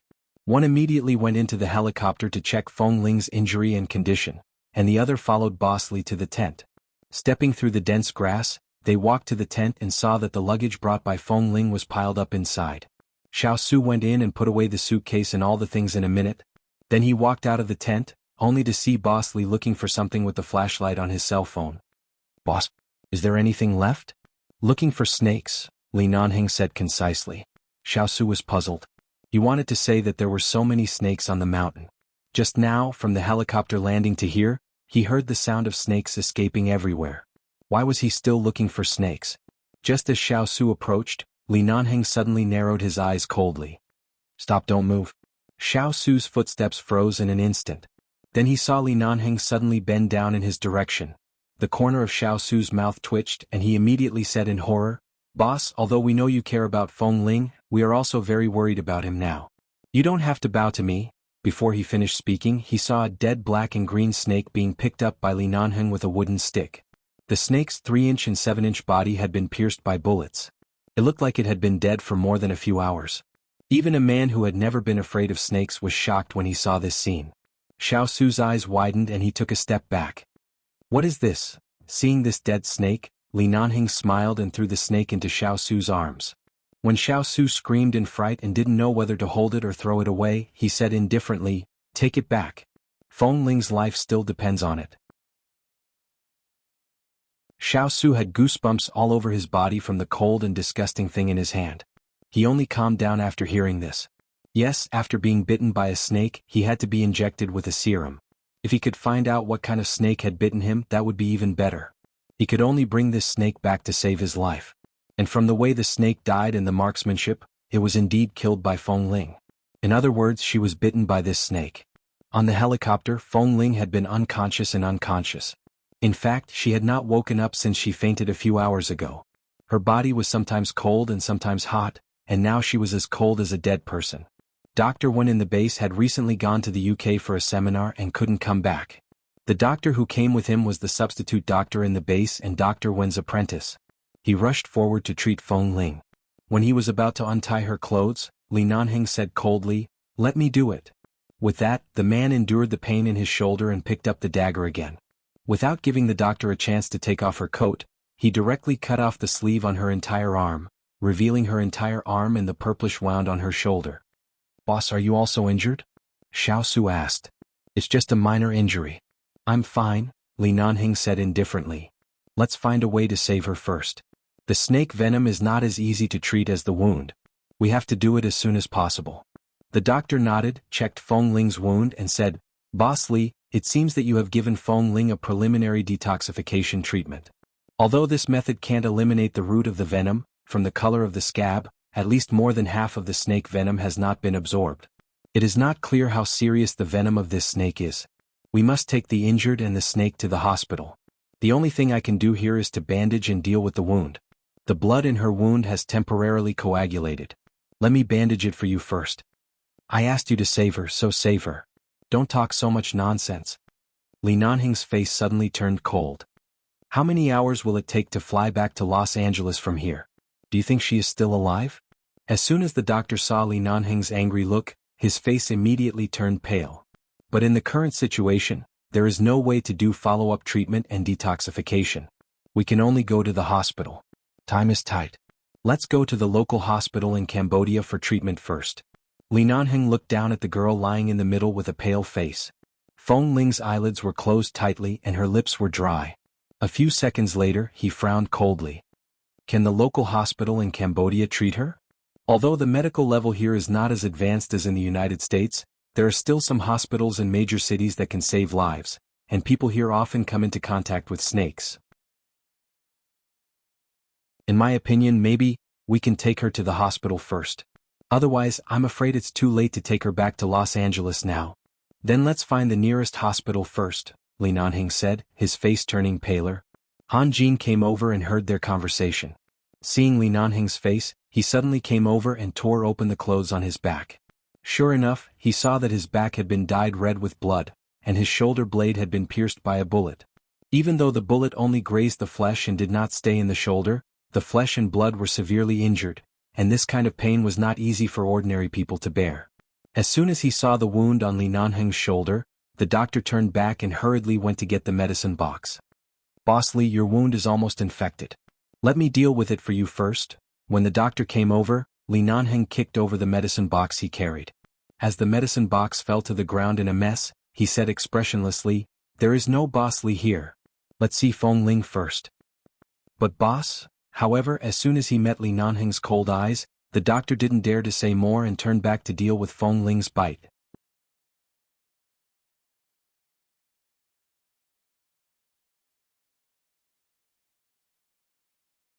Chapter 966. In a large local hospital in Cambodia, Feng Ling was sent to the emergency room for a day and a night. During this period, a doctor occasionally walked out of the emergency room.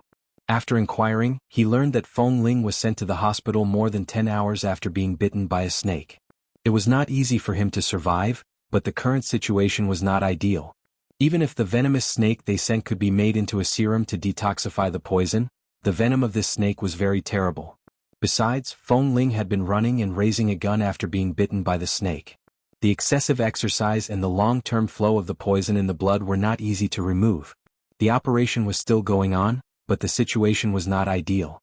After saying this, the doctor returned to the emergency room to continue saving people. Outside the emergency room, Han Jin, Xiao Su, and a group of people who rushed over from 11 base did not dare to speak and all looked at Li Nanhing with bated breath. "Boss, it's our fault. We came too late, causing Feng Ling and you to be trapped under the cliff for so long." Han Jin sighed and his eyes were heavy. He had watched Feng Ling grow up these years, and their relationship in the past 3 or 4 years was not shallow. Something really happened to Feng Ling, he would not feel good. "It's my fault. If only we had cooperated with Boss and the base hall to prepare for reinforcements in advance. In this way it wouldn't have taken so long. If we had arrived a few hours earlier, things wouldn't have ended up like this." Xiao Su also sighed on the side.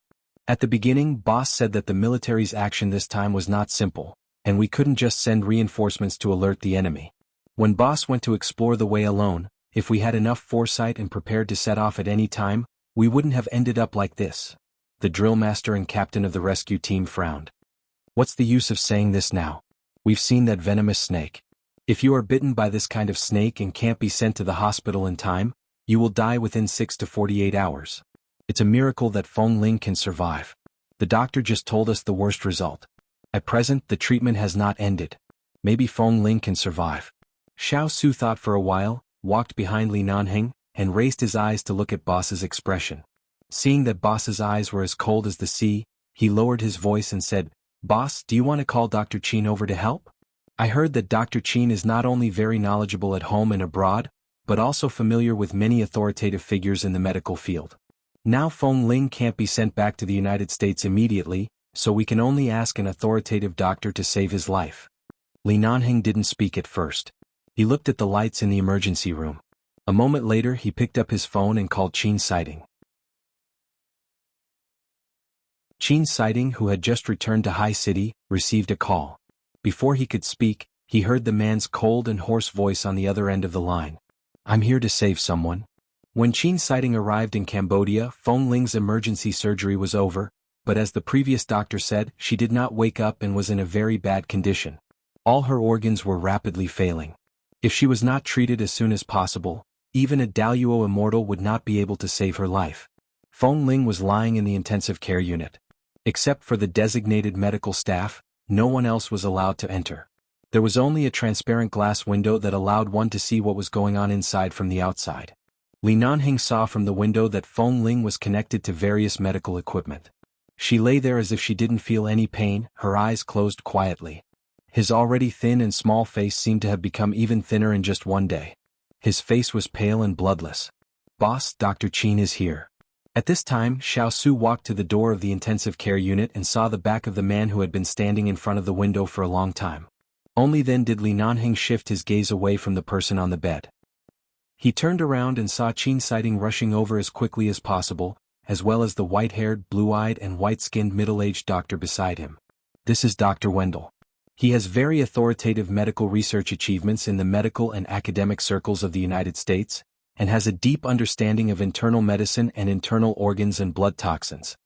After seeing Li Nanheng, Qin Sighting didn't waste time talking nonsense and said directly, "Dr. Wendell and I talked about the detoxification method and the effective treatment effect of the poisonous snake you mentioned on the phone before coming here. Now we need to communicate with the doctors in the local hospital and ask them to cooperate with us." "Dr. Qin, do you have any good ideas? Can she be saved?" Han Jin and Xiao Su asked nervously. Qin Sighting didn't answer but took a look at Li Nanheng again and nodded to him in a way that only good brothers could understand. Not only did Li Nanheng understand but so did the others. They looked at the backs of Qin Sighting and Dr. Wendell with joy and expectation. Han Jin and Xiao Su immediately turned to call Fong Ling's attending doctor to discuss the treatment countermeasures. Fong Ling was pushed into the operating room again. This time it was not a simple operation. The others didn't know what was going on and only knew that several female doctors were called in to help. It was said that the treatment this time was a combination of traditional Chinese medicine and Western medicine. First, she had to be soaked in traditional Chinese medicine. But wasn't Fong Ling a man? Why did he call several female doctors to take a medicinal bath? The people of 11 Base were puzzled, but seeing that Boss Li didn't say anything, no one dared to ask. Only Xiao Su and Han Jin quietly looked at each other after the female doctors entered the operating room. Just now, outside the operating room, they saw a doctor holding a list in his hand, on which was written Ms. Fong Ling, Ms. A woman. It turned out to be a woman? Boss obviously knew it long ago. Otherwise he wouldn't be so calm. Perhaps Boss was even more shocked than them when he first found out. They just didn't know when he discovered this secret. Sure enough, nothing was groundless. Anyone who was close to the sniper team in the base could see that Boss Li treated Fong Ling differently. Now it seemed that Fong Ling was indeed different. They didn't expect that Fong Ling, who was so fast and agile and never needed to worry about anything, was actually a woman. A girl who was less than 20 years old was so powerful. Han Jin and Xiao Su looked at each other in surprise and silence and couldn't say a word of doubt. This was probably a secret. Neither of them could easily mention it, so they had a tacit understanding. Gee, it turned out to be a girl. Terrible. It was shocking. No wonder Fong Ling killed that fat commander in a fit of rage. No girl could tolerate such a shameless and filthy act of drugging someone, let alone Fong Ling. That you're tuning in to the Han Li's Wuxia Adventures YouTube channel. We're so grateful for your support, and don't forget to subscribe to join us on this incredible journey through captivating stories. Your generosity through donations truly makes a world of difference, as it's the primary source of revenue that allows me to expand and enhance this channel for you. Thank you from the bottom of my heart for being a part of this adventure.